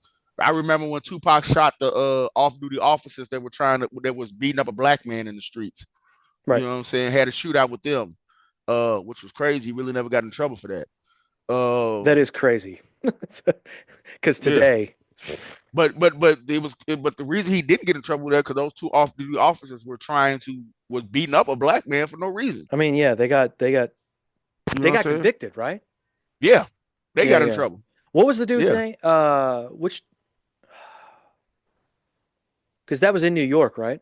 No, that was in. He was on tour when that happened. That was in. Okay, we can look it up later. I I think that thought was in because Oakland, man. I think that was in Oakland. was it in Oakland? Okay, I think that was in Oakland. I might be wrong though. Don't quote me on it, but I want to say that was in Oakland. Yeah, New York, he would have got in trouble because New York they have really strict gun laws. but Like I they don't have thought a concealed and carry thing in New York.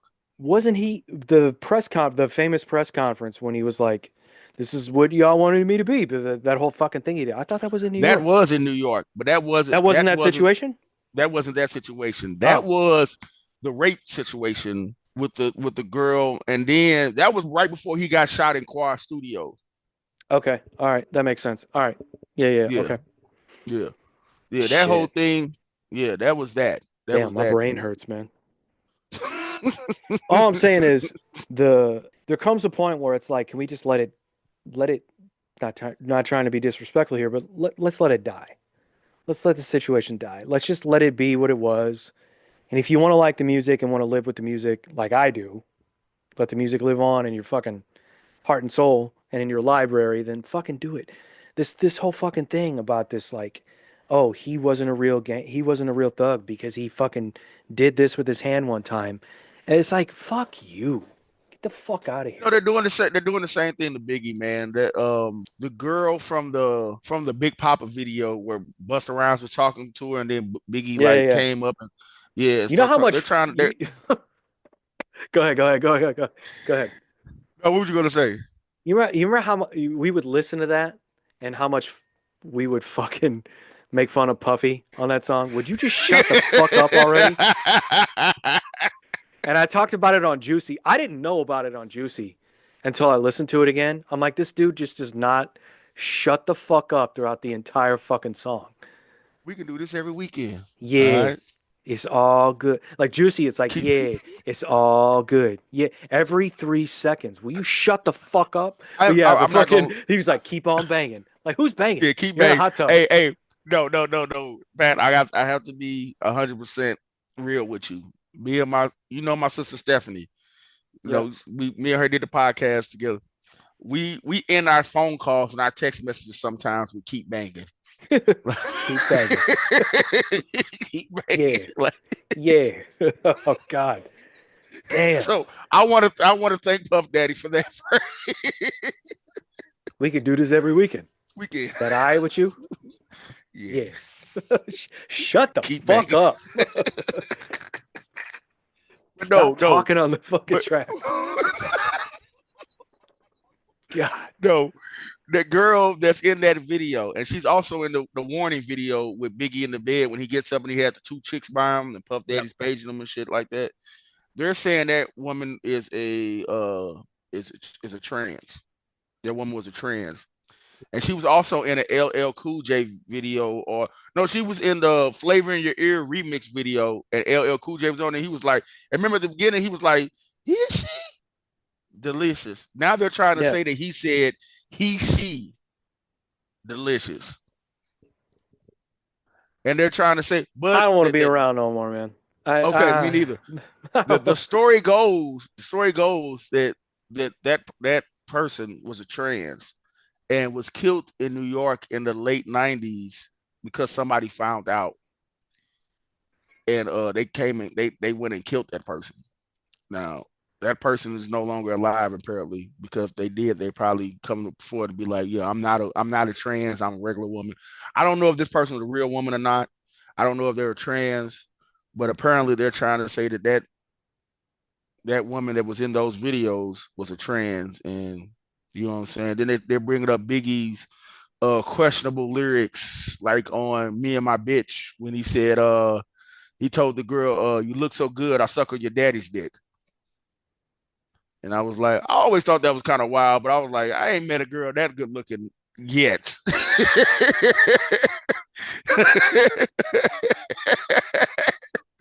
but maybe he was being ultimate rapper.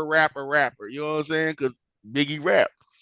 Or when he or then they questioned him about like certain shit when he was like on the one song, don't you know my man Gutter fucking kidnap kids, fuck them in their ass, throw them over the bridge.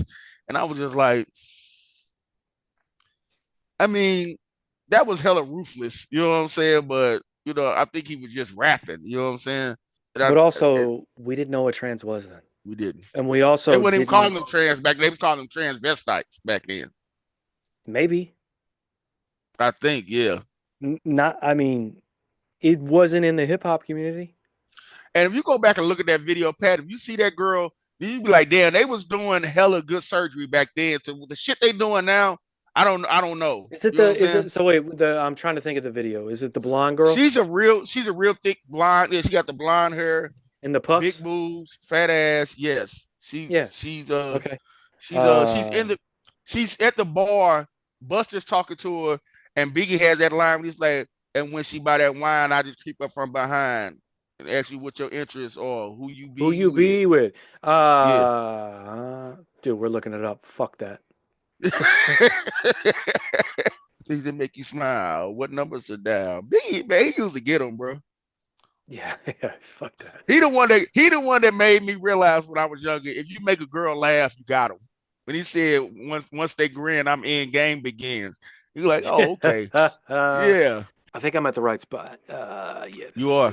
She's right by the guy with the green. Yeah. So wait. Well, let's back up. So are they trying to imply that in this video they thought this and didn't give a fuck? Or they're just trying to say now, yeah, it was trans. She was trans. The person that said this, oh man. And you can look this up later. I think it was Lord Jamar, whatever his name is, that used to be in the group with Grand Poobah. Okay. Jesus. Lord Jamar, you know what I'm talking about. He's been doing a lot of interviews lately. Yeah. So I think he's the one that's saying this, and he's saying the whole story about how this chick was trans and she got killed later on, but she was in this video. She was in the warning video. Do we know she's actually dead? I'm sure if you want to go down that rabbit hole, you'll find out. I don't right now, but all right, keep going.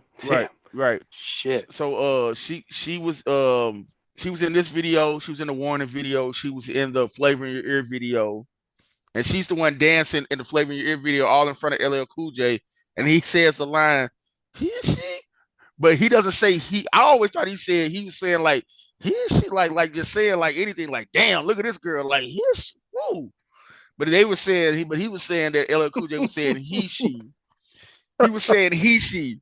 Now I don't know if I should be laughing at this, but I think there's a interview where LL Cool J explains what he really said, and that he didn't know he really didn't talk about the girl being a trans or not, but apparently this is something. But she was hired by Bad Boy for a bunch of videos.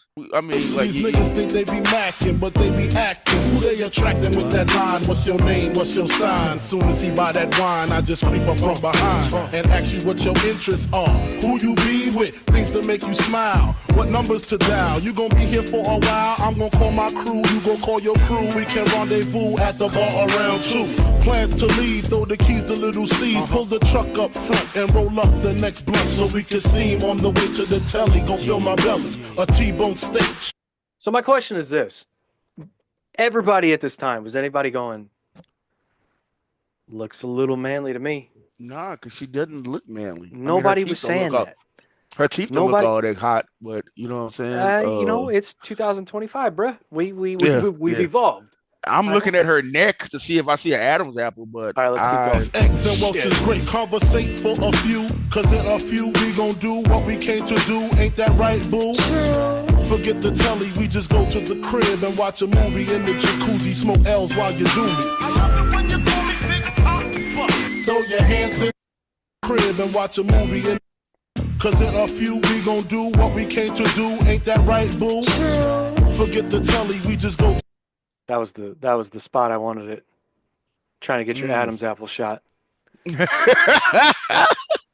But as a man, my Adam's apple don't even show like that. So I'm kind of like, You know, I'm pasty European, so I got one for sure. Whatever, man.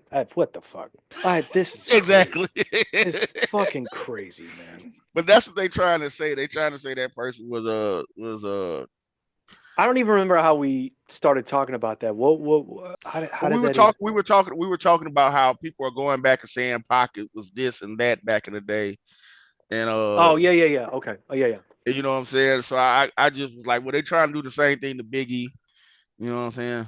At It's this it's point, it's. but but I but think it's more of these new people who wasn't around back then who's researching these stories and coming up now. Lord Jamar or whatever his name is, he seemed like a person who's kind of butthurt the way hip hop is going and how he's kind of been tossed to the side. I guess mm, that's how he feels. To me, when he was in that group with Grand Pooba and Sadat X, I felt like he was the weaker of the three anyway. So, you know, but in 2025, where we want equality for everyone, right? Why the fuck do you care? Wouldn't it be a because good it doesn't thing? look, it does. I feel what you're saying.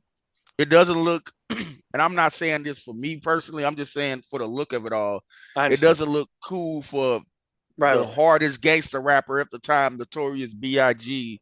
You know what I'm saying? Being pushing up on a trans person, and then in the next video, he's in the bed with her and another woman. You know what I'm Yeah, saying? And yeah. and then she's in another video, a bad boy video, gyrating on LL Cool J. You know what I'm saying? Who was the ultimate ladies man back then. It's not a good look for his image back then. But I don't understand how somebody who wasn't around back then can judge somebody and what they was doing back then. You know what I'm saying? You weren't there for it. You didn't see it. You didn't watch it. You didn't witness it. You know, we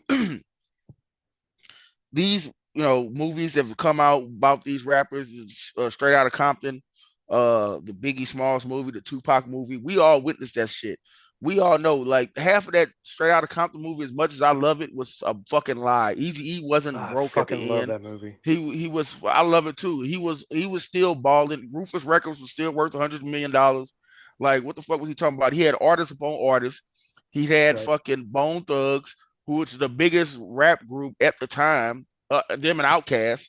Um, so saying the Biggie movie, shits. We all know some of that shit wasn't. That movie was put together with by Well, that's Puff, Hollywood. Fuck Hollywood, man. Faith, They and gotta and and yeah, they gotta change shit to make it watchable for people that don't know about it. And that's one of the things about Straight Outta Compton, where it's like I'm gonna bypass all that because they're at least trying to tell a story that needs to be told. You know? yeah. I like Straight Outta Compton up until the end. Let me just say that. Yeah, yeah, yeah. When they had Easy E in a ranch style home with a small swimming pool in the back, Can I tell and you he's what got pissed his me feet. off about Straight Outta Compton? Go ahead. The whole scene where they're at the recording studio and they go outside and the cops come and Jerry Heller comes out and he's like, you can't harass these guys because they're black. And I'm like, that never fucking happened. I I'm guarantee it sure it never didn't. fucking happened. It pissed me off. It was like Hollywood trying to do this whole like, now, is that a redemption arc of the movie? Like it makes you feel good about this guy who really had Easy's bet. Yeah, of course, you got to do that. But like, if we're trying to tell a story, that never happened. Jerry Heller No. never did that. Like, But actually, the true story was that it was Ice Cube and Easy E, and I think MC Ren had got harassed by the police on their way to the studio. right. Heller and Was Dr. never there. Dre It wasn't, never, wasn't there. never went down like that. So Yeah, I understand why they had to do it and why you would put that in the movie because it helps build that relationship between him and Easy, right? Like Easy trusted this guy, and now I really trust him. He's down for the group, right? So right. you got to do that. It's Hollywood, but I'm like, all But right, the weird thing about NWA was the Heller felt like Easy E was the star of the group. You oh for know, sure. Well, yeah, I mean, that's kick what, started the whole yeah, fucking thing. Yeah, of Yeah, course. he felt like Eazy was the star of the That group. is not fictional. That's real. That's That's fucking real. Yeah, that's why everybody else got hung out to dry.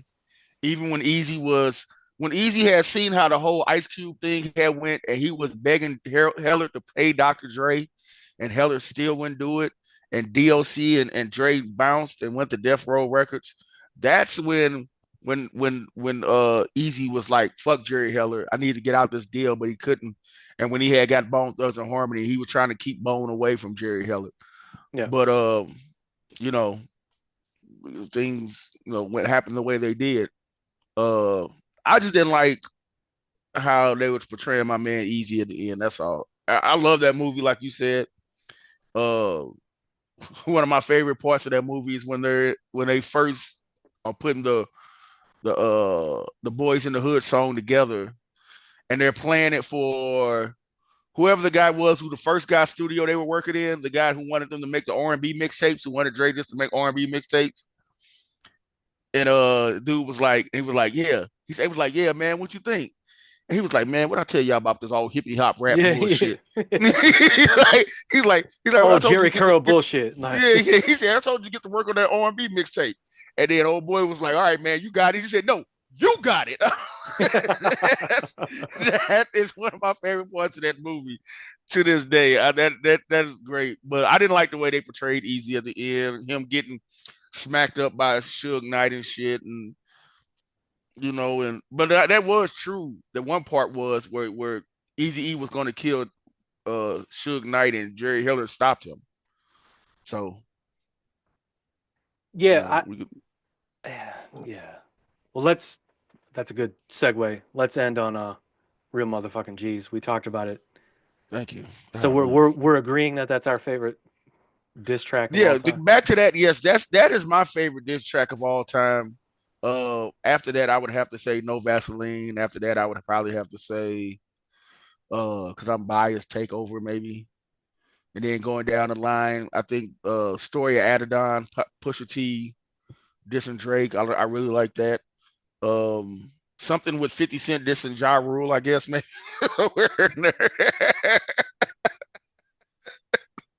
Oh man. Yeah, I ain't with that. I don't give a fuck about that. No, I don't give a Mini Man. fuck about that. I was trying to. I would say Jadakiss dissing 50 Cent.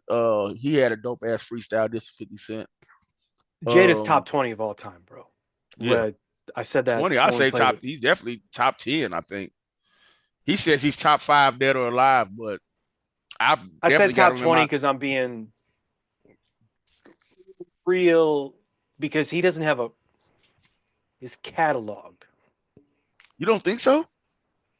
No, I'm just saying body of work, total body of work compared to the rest of the group.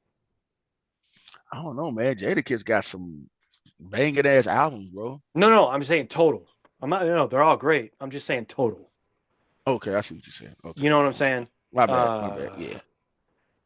Like if you look at Cam, like Cameron's got. Well, you know what? I would put him and Cam on the same level, probably. I would, but who had more successful albums? Cam. I don't know, man, because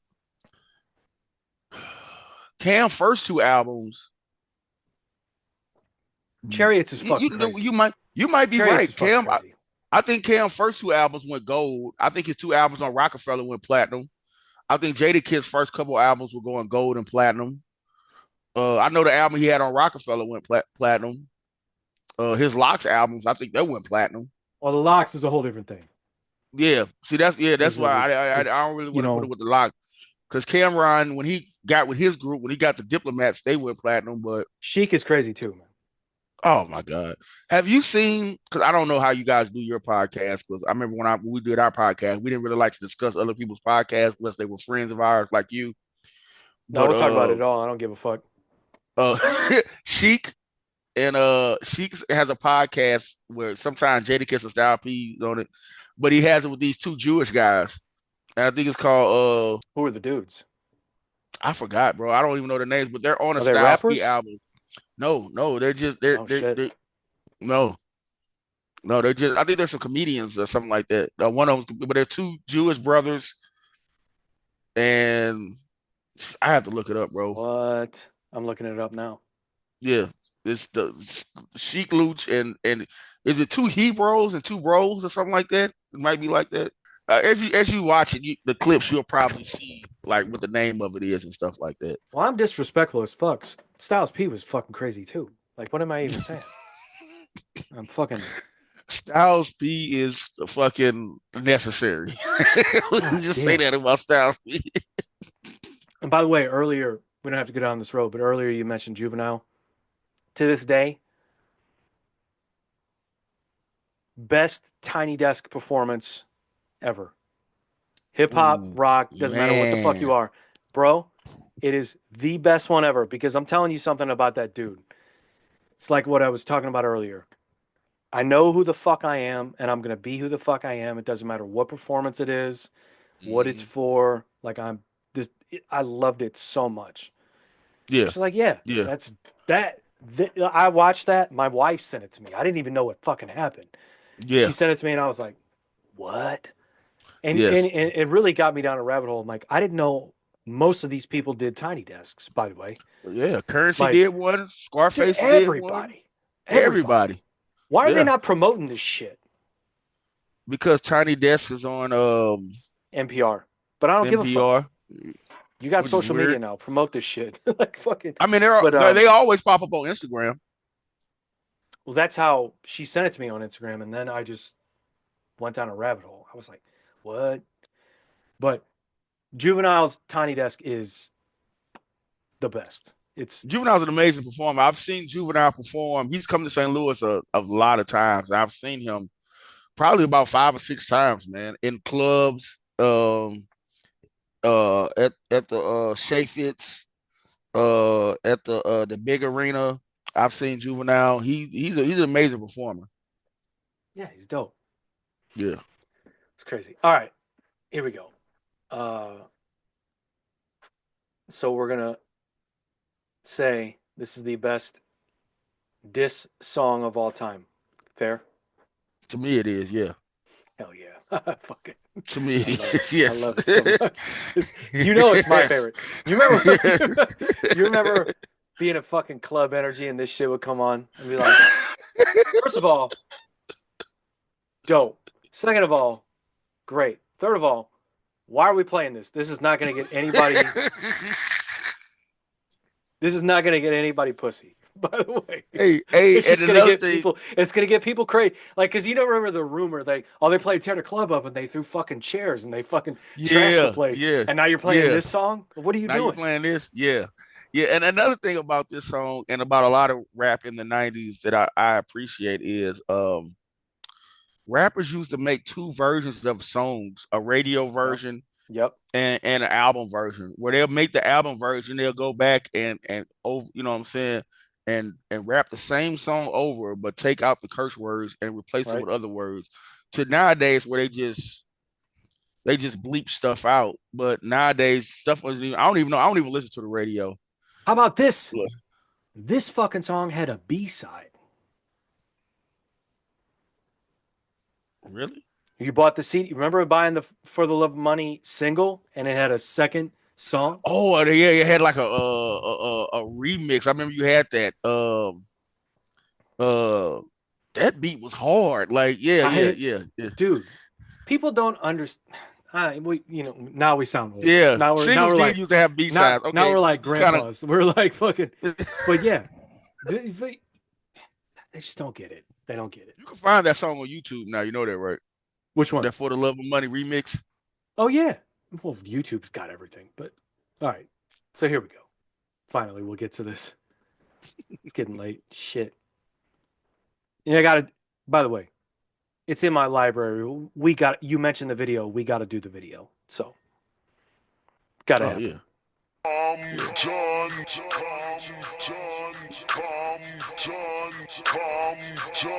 BG Knockout or Gangsta Drayster.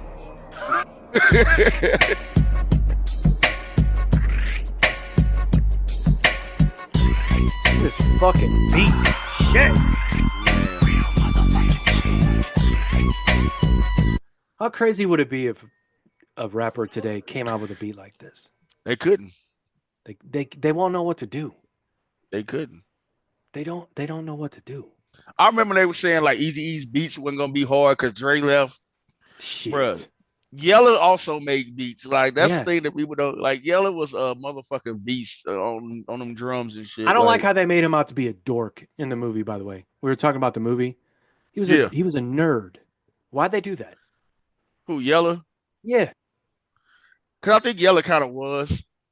Nah, I fuck think that, he man. kind of was like not a nerd, but more of like a student of music. You know what I'm saying? Like, okay, real quick, because we're ending, and I don't want to keep blowing people's minds. But you remember how Dr. Dre used to make? I mean, Eazy used to make fun of Dr. Dre being in that DJ group. Yep. Yeah. When he wore the lipstick and all that shit. Yep. Guess who else was in that group? DJ Yella. I know. I know. If you look at if you ever saw they show you the whole, they show it in the movie. But if you ever look at that whole picture with Eazy-E, he got the lipstick and he's dancing, he got the shit on. Yella's in the Smoking on background. Chronic to wearing lipstick at picnics. I got you. DJ Yella's in the background, but he doesn't have the lipstick on in a tight outfit. But Yella, yeah, he's in it too. He was also in that group. Yeah. But he was down with our childhoods are just being crushed by everybody. It's ridiculous. And we're doing it to ourselves. All right, we'll just play a video. Fuck it. Pitbull.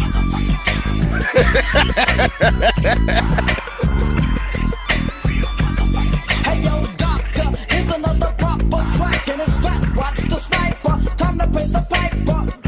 And let my man from Bud Along. See you so wanna be low, then you get smoked. Then I hope that your fans understand when you talk about spraying me. The same records that you're making is paying me. Motherfuck Dre, motherfuck Snoop, motherfuck Death Row. Yo, and here comes my left blow, cause I'm the EAZYE, and this is the season to let the real motherfucking G's in. You're like a kid, you found a puppy, now you're dapper. But tell me where the fuck you found the anorexic rapper. Talking about who you go. You know how hard that line hit? Tell me where the fuck you find an anorexic rapper, dude. Come on. Talking about who you gonna squabble, who you gonna shoot. You're only 60 pounds when you're wet and wearing boots. We say that to this day. We say the wet and wearing boots line to this day because of this song. It probably came from somewhere else. You know, it was set in a movie or some shit. But like, it's because of this song. You're only 60 pounds when you're wet and wearing boots. Damn, they tried to fade you on Dre Day, but Dre Day only meant Easy's Day. All of a sudden, Dr. Dre is the G thing, but on his old album covers, he was a she thing. So nigga, please don't step to these motherfucking real G's. Every day it's a new rapper claiming to be dapper than the Dre stuff. Sober than a bitch, but betrayed the role of gangster. Ain't broke a law in your life. Yet every time you rap, you yap about the guns and knife. Just take a good look at the nigga and you'll capture the fact that the bastard is simply just an actor who mastered the bang and the slang and the mental of niggas in Compton, Watts, and South Central. Never ever once have you ran with the turf, but yet in every verse. Dude, they got a picture of this dude as a kid. That shit is so crazy. Easy, so crazy. This shit that 50 Cent do now, and while he troll people and stuff like that, he got that whole beef started with Cameron and Jim Jones. Don't even want to talk about that. Eazy-E was that dude. The originator. People don't understand. He had a picture of this dude as a child. Do you understand what I'm saying right now? When Ice Cube had came out with Boys in the Hood, he said that shit looked like an after school special.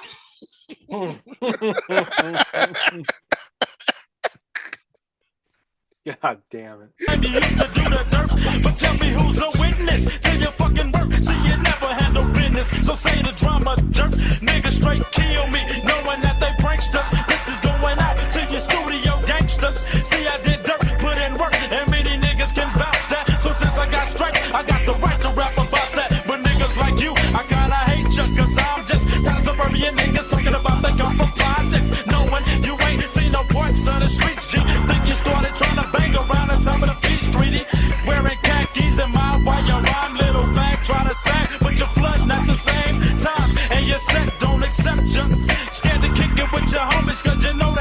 respect ya. So nigga, please check nuts before you step to these motherfucking real. Well, it's the knockout definition, original baby gangster. Approach me like you hard motherfucker. I'm a banker, shank ya with my fucking shank if I have to. Dr. Dre is Snoop Doggy Dogg, a fucking actors, gangsters, studio gangsters, busters. But this time you're dealing with some real motherfuckers. Jeez, nigga, please don't try to step, 'cause if you do, then that big count is all that would be left. See, young niggas like me, I'll bring Crazy, you bro. on something. Claiming my city, but Dre, you ain't for Compton. Niggas like y'all is what I call wannabes, and ain't shit compared to real motherfucking G's. I never met an OG who never did shit wrong. You tried to diss the Easy E, so now nigga it's on you and your doggy dog. Think that y'all hogging shit. Both of you bitches could come and suck my doggy dick. Beating up a bitch don't make your shit, but then again some niggas think it makes a man. Damn, it's a trip how a nigga can switch so quick from wearing lipstick to smoking on chronic at picnics. And now you think you're bigger, but to me you ain't nothing but a bitch ass nigga that ain't worth the food stamp. And at death row, I hear you getting treated like boot camp. Gotta follow your sergeant's directions or get your ass popped with this Smith and Wesson. Learn a lesson from the E's. Stay in your place and don't step to real motherfucking G's.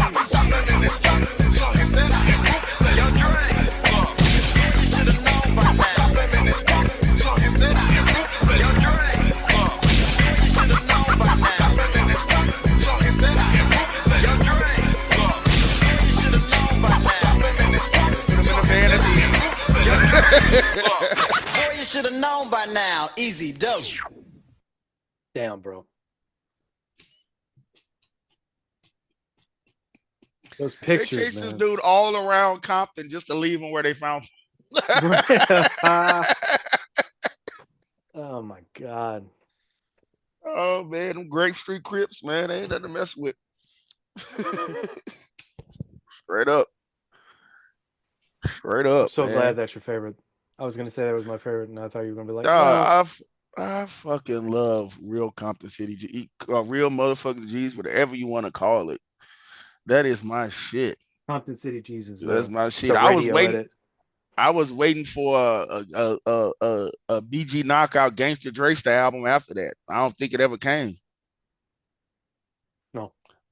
I've seen BG Knockout recently in interviews talking about Easy E and back in the days and things of that nature, and how he wasn't too much a fan of the end of the Straight Outta Compton movie either.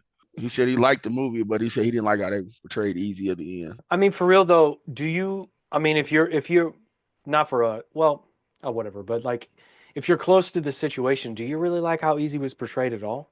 He was kind of like, they kind of made him out to be a goof, in a sense. Like I don't know, we man. know he couldn't rap, right? We know like rap wasn't his first thing, and he started doing rap later as sort of a business type decision, right? That's been verified long before the movie came out, right? But at the same time, like just his whole, and that's when I go back to the Jerry Heller thing and like the attachment that he had to Jerry Heller in the movie and the way that he like moved about, like even when like No Vaseline came out and he was like, Jerry, we don't even know what anti-Semites are. Like, what are you talking? Yeah. Like that whole thing made me go, this isn't a real conversation. This is Yeah. a contrived Hollywood conversation, you know. Yeah. I get it. You got Paul Giamatti who's won an Oscar and he's Right. playing, you gotta make it a Hollywood movie. Like, you know what I'm Right, saying? right. Like, but like, Right. come on, man. Like, don't I think that I think at the beginning of the movie, before okay, I feel like it's two different Easy E's in that movie. It's an Easy E before they started rapping, and it's the Easy before that. I mean, and I mean it's Easy before they started rapping, and it's the Easy E after they became a rap group. The Easy E that was in the beginning of the movie that was pulling up to dope houses, collecting money, running from the police and shit like that, and rolling with MC Ren and shit. Like had MC Ren running with him because MC Ren was his little homie. Rolling him to clubs and shit, and going to see Dr. Dre and shit, and getting Dr. Dre out of jail, and calling him a little dumbass. Get your little dumbass in the car. You know what I'm saying? So like that's the Easy E. I think that everybody knows. And Yeah. then there's the Easy E when they started rapping, where uh it seemed like Jerry Heller was using him as a puppet. Ice DOC was talking crazy to him because DOC looked like he was about 6'3" and Easy E's a short guy. So he was talking crazy to him. Suge Knight punking him. Them saying because the guys left that he was losing money, which is anything but the case. He had so many artists, bro, back in the days. Like, granted, like when Cube left, okay, he still had Dre and all them, but he also had Michelle A. He also had DOC, all albums that came out on the Ruthless Records. When they jumped ship and went to Death Row, he still had JJ Fad, what was a group in the late 80s, And that Supersonic. they'll give credit to really got them the opportunities they got. Because Yeah, they were a exactly. gold-selling artist. Exactly. Above the Law, with Cocaine and I can't remember all the members of that group. He still had MC Ren, who was an amazing lyricist and storyteller. He had Bone Thugs and Harmony. He had this Mexican group. I can't remember them that much. He had the guy Big Frost or something. These are all artists that were selling big. You know what I'm saying? And Ruthless was still worth anywhere between 50 to 100 million dollars before Eazy died. So I just don't like the way that they portray Eazy, man. And I think a lot of that got to do with Dr. Dre, not too much Ice Cube. Cause I think Dr. Dre had more impact. Cause Dr. Dre looked like a fucking superhero in that fucking movie, man. Well, Cause think they about didn't when even the talk movie about came out, too. It was right after the Beat Steal. yeah, and then they don't even talk about how Dr. Dre beat up D Barnes and was beating up women, beating up Michelle A, beat up D Right. Barnes, had that a whole hit the police on a high speed chase because he was drunk driving. You know Well, what they I'm did saying? that, but Like they glamorized it. grandma, yeah, yeah, and he was in jail for a few months on that shit. Like I don't know, man. I wish Easy E was still here for real. Yeah, man. No doubt. It the one scene in the movie that I love, or again, we don't know if it's true, but I hope it's true. When they're trying to do Boys in the Hood, and Cube was like, "Yeah, man, you're the only one here with a 6'4". You're the only one here." Like, Yeah, you yeah. know, Like and it was everything like, we're rapping about, you're doing. "You're doing right," and I was like, "Oh yeah, if that's real, if that's really how this happened, I love it. That's great." Yeah, well, But that feels Hollywood too. You know what I mean? Like it's I kind of mean, like, some of it probably was, but the truth of the matter is that Dr. Dre wasn't no gangster cat. He didn't even have a real place to live at the time. Ice Cube was in school. Uh, shit, he wasn't no. but He again, just lived. but again, it's like we go back to this what you said about Tupac and Big. It's like who fucking cares? Right, right, right. I mean, Ice Cube, he just lived in a bad neighborhood. I remember an episode from the Boondocks where they had the first Gangsta Delicious episode when him and Riley was tied up in the back of the trunk because the guys were looking for Gangsta Delicious and they caught him. And the dude was like, he was like, man, he said, man, Riley was like, yeah, you my favorite rapper. I thought you was like, he said, man, let me tell you something about being a gangster, man.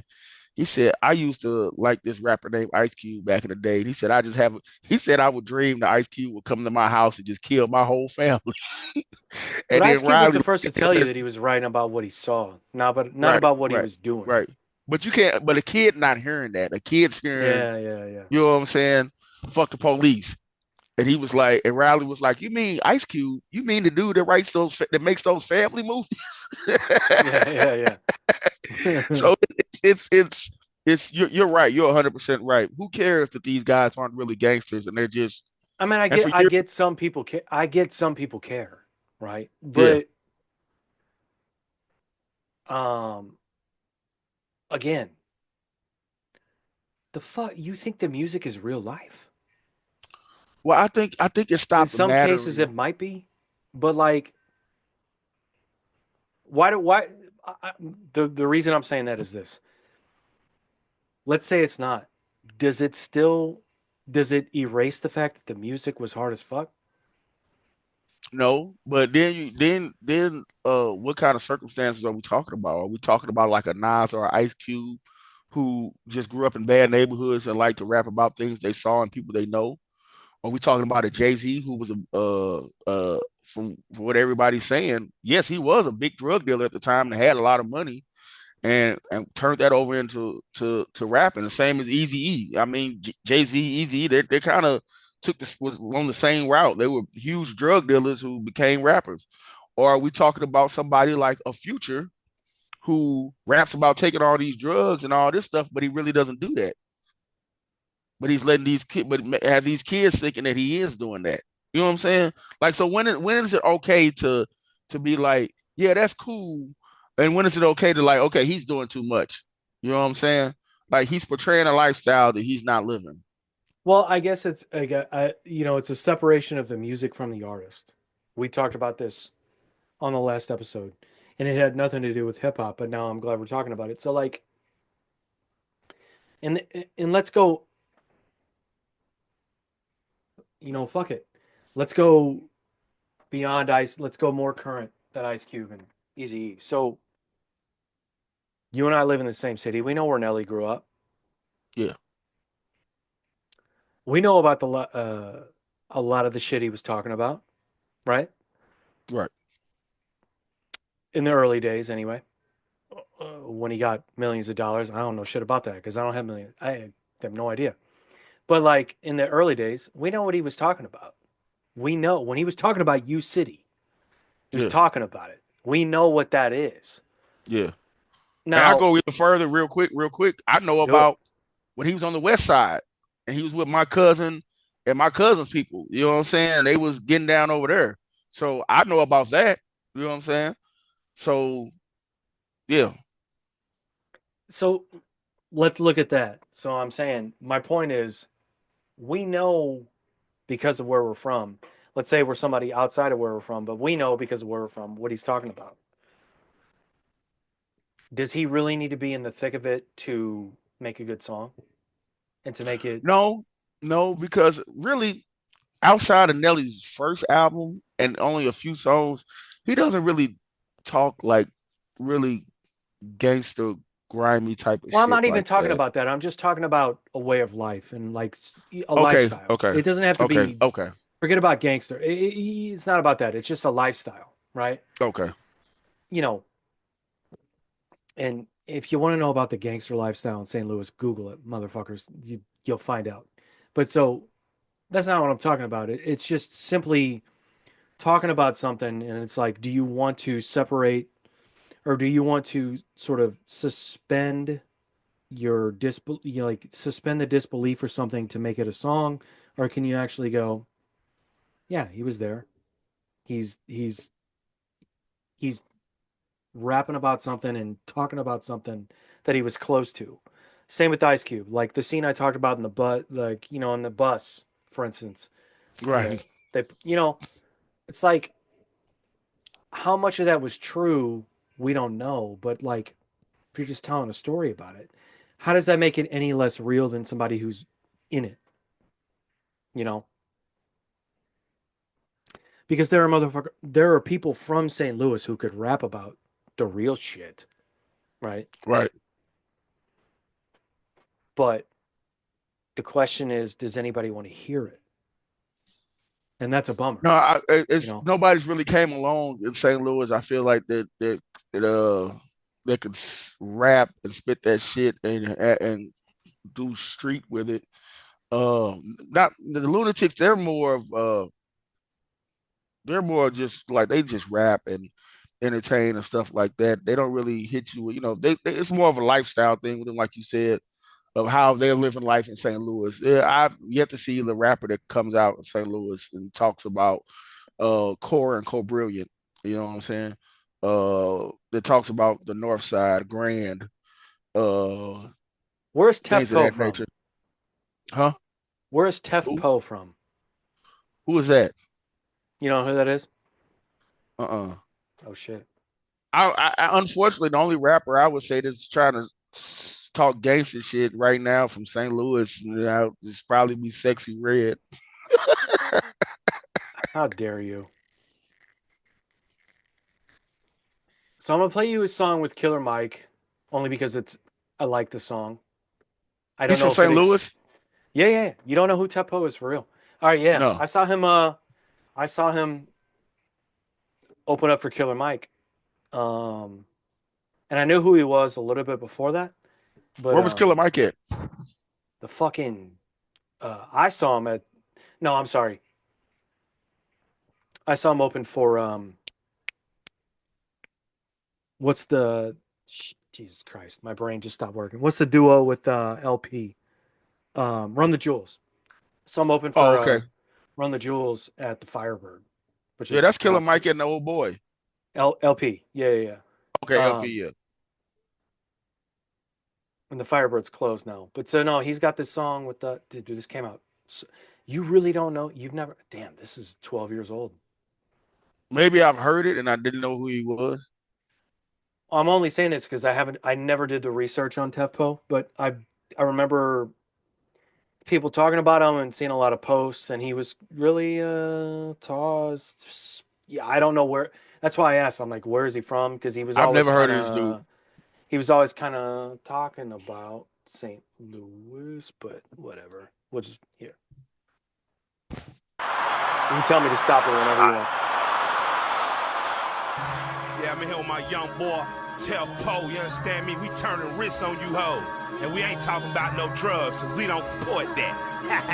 Like the great Pimp C say, one time for Tech Supreme, because he banging out that gas on that beat machine. You understand me? And I am Killer Kill from the Ville, for real. Yeah. This Killer Mike has never not been the same person, by the way. Killer Mike one of the realest, man. He's been. I appreciate it when he won that Grammy. The same. He's been saying the same shit for like, and this isn't a bad thing. I'm just saying for like 15 fucking years. It's just like hell yeah. Yeah. No, it's just funny to me because like if you're a musical artist, eventually you like say some new shit or do some new shit. He's just always been Killer Mike. Always been Killer Mike. Always been Killer Mike. Anyway. Yeah, bang, bang, bang, bang. My wrist game proper, so I had to whip it. Wanted me a rover, so I had to get it. Sick of being broke, so a nigga went and did it. Money in the world, and so I gotta get it. My wrist game proper, how they gon' stop us? My wrist game proper, how they gon' stop us? My wrist game proper, how they gon' stop us? My wrist game proper, how they gon' stop us? My wrist game, War Machine 2 shit, nigga I ain't done yet. Ready for the world, that's my motherfucking concept. Niggas killing niggas, don't nobody give a damn. The same people that was dropping bombs on Japan. My wrist game proper, never no remorse. My uncle was 21 when he went and bought a Porsche. Seen him cruise through the hood with the AC blasting. Real dope boy, gave a fuck about rapping. Pine line Wellston, cocaine crazy. Oh, okay. Yeah, go up shop. Dope gang baby. All right. You heard that? You heard that? Yeah. Pine line, Wellston. Yeah. Okay. He might honestly be from like the county. You know what I'm saying? Like me, but spent his summers in Pine Line and Wellston. Like I used to spend my summers like I was waiting for you to hear that. I was waiting. Yeah. Yeah. Okay. Yeah. Because just the way his whole vibe and the way he comes off is like I grew up like I'm from Veneta Park. You know what I'm saying? And that's in the county. But for most of my summers, I would spend like on Coral, Cobrian on the west side, but my people over the north side. You know what I'm saying? I would either be. It don't matter. There. Whoever we're talking to, I'm the only one that knows anyway. So just keep going. but anyway, like so yeah, that's how he comes off. Like he could rap. Don't get me wrong. That shit was hard. But yeah. Pine Line. Where else did he say? What did he say? Pine Line and Wellston. Wellston, yeah. Wellston, yeah. That's what my sister people. I know a lot of people from Wellston. Yeah. We both do. Yeah. And Pine Lawn. And Pine Line, yeah. Wilson, man. Shout out to Half Pint from Wellston. Yeah, yeah, man. Yeah, but that was tight though. Yeah, so that's where he claimed. You know what I'm saying? That's like Bradley Beal. You know, Bradley Beal playing the NBA, plays for Phoenix right now. He Yep. he's from Veneta Park. He grew up right around the corner from me, and he claims U City. Is he for real from Veneta Park? Yeah. Where? What street? Um, you know how you going down Midland? You know remember where that 7-Eleven used to be at? Of Where those course I do. apartments are at? Of course I So do. it's a street over there So with there's like a road. Washington. There's it's all presidents, and then fucking there's Washington, Jefferson, Grant, Yeah, Adams. yeah. It's a street where it's a gang of house. It's like a row of houses. Well, Like, which end did okay, he grow up on if you though? turn if So you was he turn if you over in turn Terrace or Park? he was in Park, I would say, So if because he's in Terrace, I could see why he would claim U City. yeah. But if you coming from like my old house and you make a right on North and South, and then that first left where you see some houses at, his house is Wait. like the third and second house on that street. Okay. Okay. Was your house really considered Veneta Park? No, my house was considered Charlotte, but when I was born, I was Oh, from okay. I used to live on Yeoman. I don't know if you Yeah, remember that. I remember Yeoman. Yeah. Yeah, I Do I used to live remember on that? Yeoman. What are you crazy, bro? Well, I didn't know you till I moved up the street on Midland. Yeah, But yeah, when yeah. I used to live in Yeoman, I used to live on Yeoman, when we stayed with my grandmother, and then we moved next door to my grandmother in that house. I was living in Veneta Park, like Damn, you guys literally moved up the street. yeah. Me and my mom was walking we were just out walking one day to the store, and she saw that house was for rent, and then she came back home. She told my dad, and like in a month or so, we moved over there. She was like, And moving on up right, to and I was like, Charlotte, yeah, right. right But down the street. I was still claiming Veneta Park though. I was like, man, I'm from Veneta Park. It's all the fucking same, man. Yeah, it pretty much You is. remember when we would cross over, what's the street? Bristow. It was unincorporated. And you Yeah, remember we were like, oh, that means no cops come here, so we can do some ill shit over here. right, Right? right, right, It's right, like right, right, right, so right. stupid. UNC. That's what they used to call it, unincorporated. Yeah. Yeah, they have those one police over there now. I have no idea. Just No, my parents don't live the over there anymore, so St. Louis I've been County over there Co-op, forever. Oh, St. Louis County Co-op, sounds and terrible. St. Louis County Co-op used to patrol Charlotte, like where me and you used to live at. But then they voted because Charlotte, the Charlotte police station got shut down. Them When? and Veneta Park. This is like around the Mike Brown shit was going on. All right, I think I knew that. Okay. Yeah. So a lot of police stations lost their credibility. And I'm gonna say this quick because I know you're ready to get out of here. Veneta Park, Charlotte, Pine Line, a lot of small municipalities. And I knew Veneta for a Park while, did. I didn't know Charlotte did. Maybe I yeah, did. Charlotte did too. So for a while, unincorporated was patrolling them and Veneta Park, but the people of Charlotte, they voted to have St. Anne patrol over there now. So St. Anne patrols St. Anne, then they have a group of 2 or 3 cops that come all the way down the Rock Road and sit around St. Raphael and patrol around where your mom and my mom and dad used to stay at My in question that is, why area. does nobody that patrols or controls, whatever word you want to use, Normandy, come over there? It's right Well, there. because that's what the people voted on. The community of Charlotte voted on that. They didn't like the St. Louis Co-op because St. Louis Co-op. Let me tell you like this: St. Louis Co-op is not arresting people. They're not locking people up for traffic violations like Charlotte used to. Sure. Uh, so money it's not going into the community the way it used to for those traffic fines of that nature, the way it did. St. Anne, they do that. What about St. John? St. John really don't do that no more. St. John, they're more their big thing is protecting the high school. Okay. You know, and during the summer, you know, Wait, making sure which that high school? Rittner.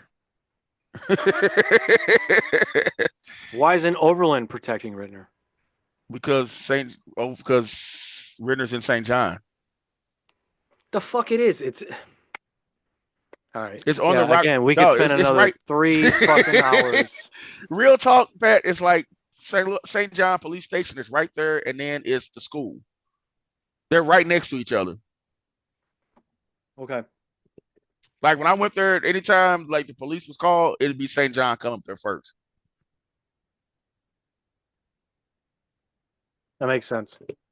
Yeah, yeah. So yeah, so that's what that is. But you know, that's what the people voted for. Yep. Myself, I was fine with St. Louis Co-op. I remember because when I had the house over there in Veneta Park, when I had moved back over there on Garfield, that's who was over there, Co-op. And they was cool. You know what I'm saying? Yeah, we were talking about presidents. Adams, Jefferson, Washington, Garfield, Mm-hmm. Madison. Madison. Yeah. Yeah. Madison. I'm trying to think of the name of that street my uncle lives on that street. His house is right next to the Bradley building, old house. I didn't know he lived over there, man. Dude, you remember that Navigator I had? Yeah. I bought that from Bradley Bill's dad. Okay. Yeah. So And they then, still like, live over there? they just recently sold the house probably like 5-6 years ago. I fucking hope so. The dude's got enough fucking money. When he Move had your got that one parents out big of Anita contract. Park. Yeah. No, they had been moved out of there, but they still owned that house. They were still getting mail there. And they still had cars in front of there.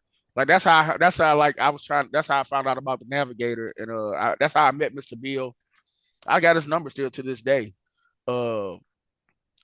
I hit him up and I was like, yeah, I want to buy the Navigator and things like that. He sold it to me for like $600. And he went to Yeah. Chaminade. God bless him. Yeah, so he sold it to me like $600. And they recently, they just sold the house not too long ago. Now whoever bought it, they got people renting it out. But I was about to say something about that. But yeah, I bought another car from him. It was an Expedition. Off It the was an Beal Expedition. family? Yeah, they had an Expedition in the yard, and he was like, the Navigator. This is after I had flipped the Navigator over, and so yeah, and I had got another car after that, but then I had ended up getting this Expedition from him. I think I paid like about 800. I think he wanted 800 for that. And I By the paid way, like 800. this is the most St. Louis conversation I've ever heard. Yeah, you know the Beals that live off fucking Adams. Yeah. They had the 2 cars parked out there. I bought 2 of them. They don't live there no more, but the cars were still there, and I got Yeah. Because my uncle was watching the house for them. Conversation I've ever heard. Yeah, my uncle would watch the house for them, and I was just like, yeah, boom, boom, boom. I was like, yeah. Oh yeah, that makes it even better. My uncle was watching the house. He was like, "Hey, by the way, these people got a car for sale. Do you need one?" Yeah. I was like, yeah. And the Navigator, I had fixed the Navigator up. I had because most people don't know about Lincolns. Lincolns, they have airbags for shocks. And the airbags had went out, and my dad's best friend, he worked on cars. He had got Even some more St. Louis. right. He had got some shocks off an old Expedition and dropped the bottom of it down and put them shocks up in there and set it all back up. Boom, and that motherfucker was riding. Boy, I love that truck. I hate that I fucking fucked that truck. Was the Navigator the one when we went out after Will died and you had to drive somewhere before you took me home? No, the Navigator was years ago, bro. Okay. That was recent. That was I got the Durango. Okay. I still have the Durango. But Okay. remember, it was over my cousin's house, and my cousin Yeah. had my truck, and I had his that Lincoln car that we was in. I was so And I said, fucked up. I was like, "Where are we yeah. going, bro?" And we I was pulled like, bro, I up. gotta go get my car because my car Yeah. is just sitting is at his house, and you know what I'm saying. I had just got it, and he was always asking to use it, and so I could use his car. His I car don't is know nice, what but we were trying to do, but I got out and I was like, "I'll help." And he was like, "Bro, you are fucked up. Go back in the car, man." He was like, "What the fuck are you gonna help with right yeah, now?" and yeah. And then my cousin was like, he said, damn, he said, your people. I was like, yeah, man. I said, I told you my friend just died. I said, so I'm with my people. He's like, oh, okay, yeah, I feel you.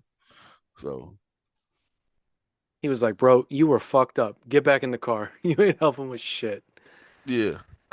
Yeah. Remember your wife said she said that you drove us to your house that night, but I Yeah, don't she's remember that. crazy. She's crazy. If I did, that's the most insane drunk driving that's ever happened in the history of drunk driving.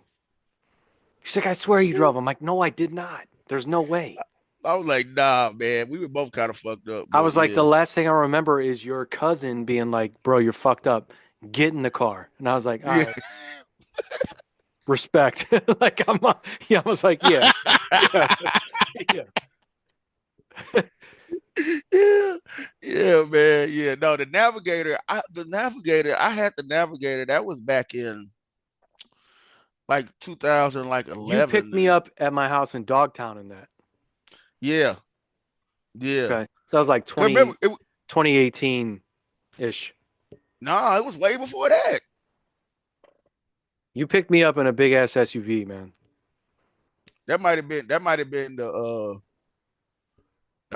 the expedition. Again, the most St. Louis conversation of all That might time. have been the expedition because the Okay. navigator was like 2000, like 12, 13, maybe 14. I was around you with the navigator because I remember Nick Graveman was like, I pulled up somewhere. He was like, damn, well, you got a fucking navigator? That's sweet.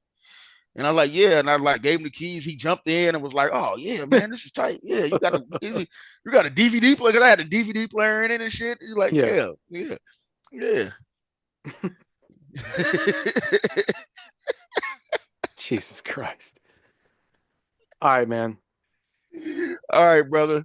Dude, Shit, this is gonna I be know a you got fucking motherfucker to edit. We talked about it.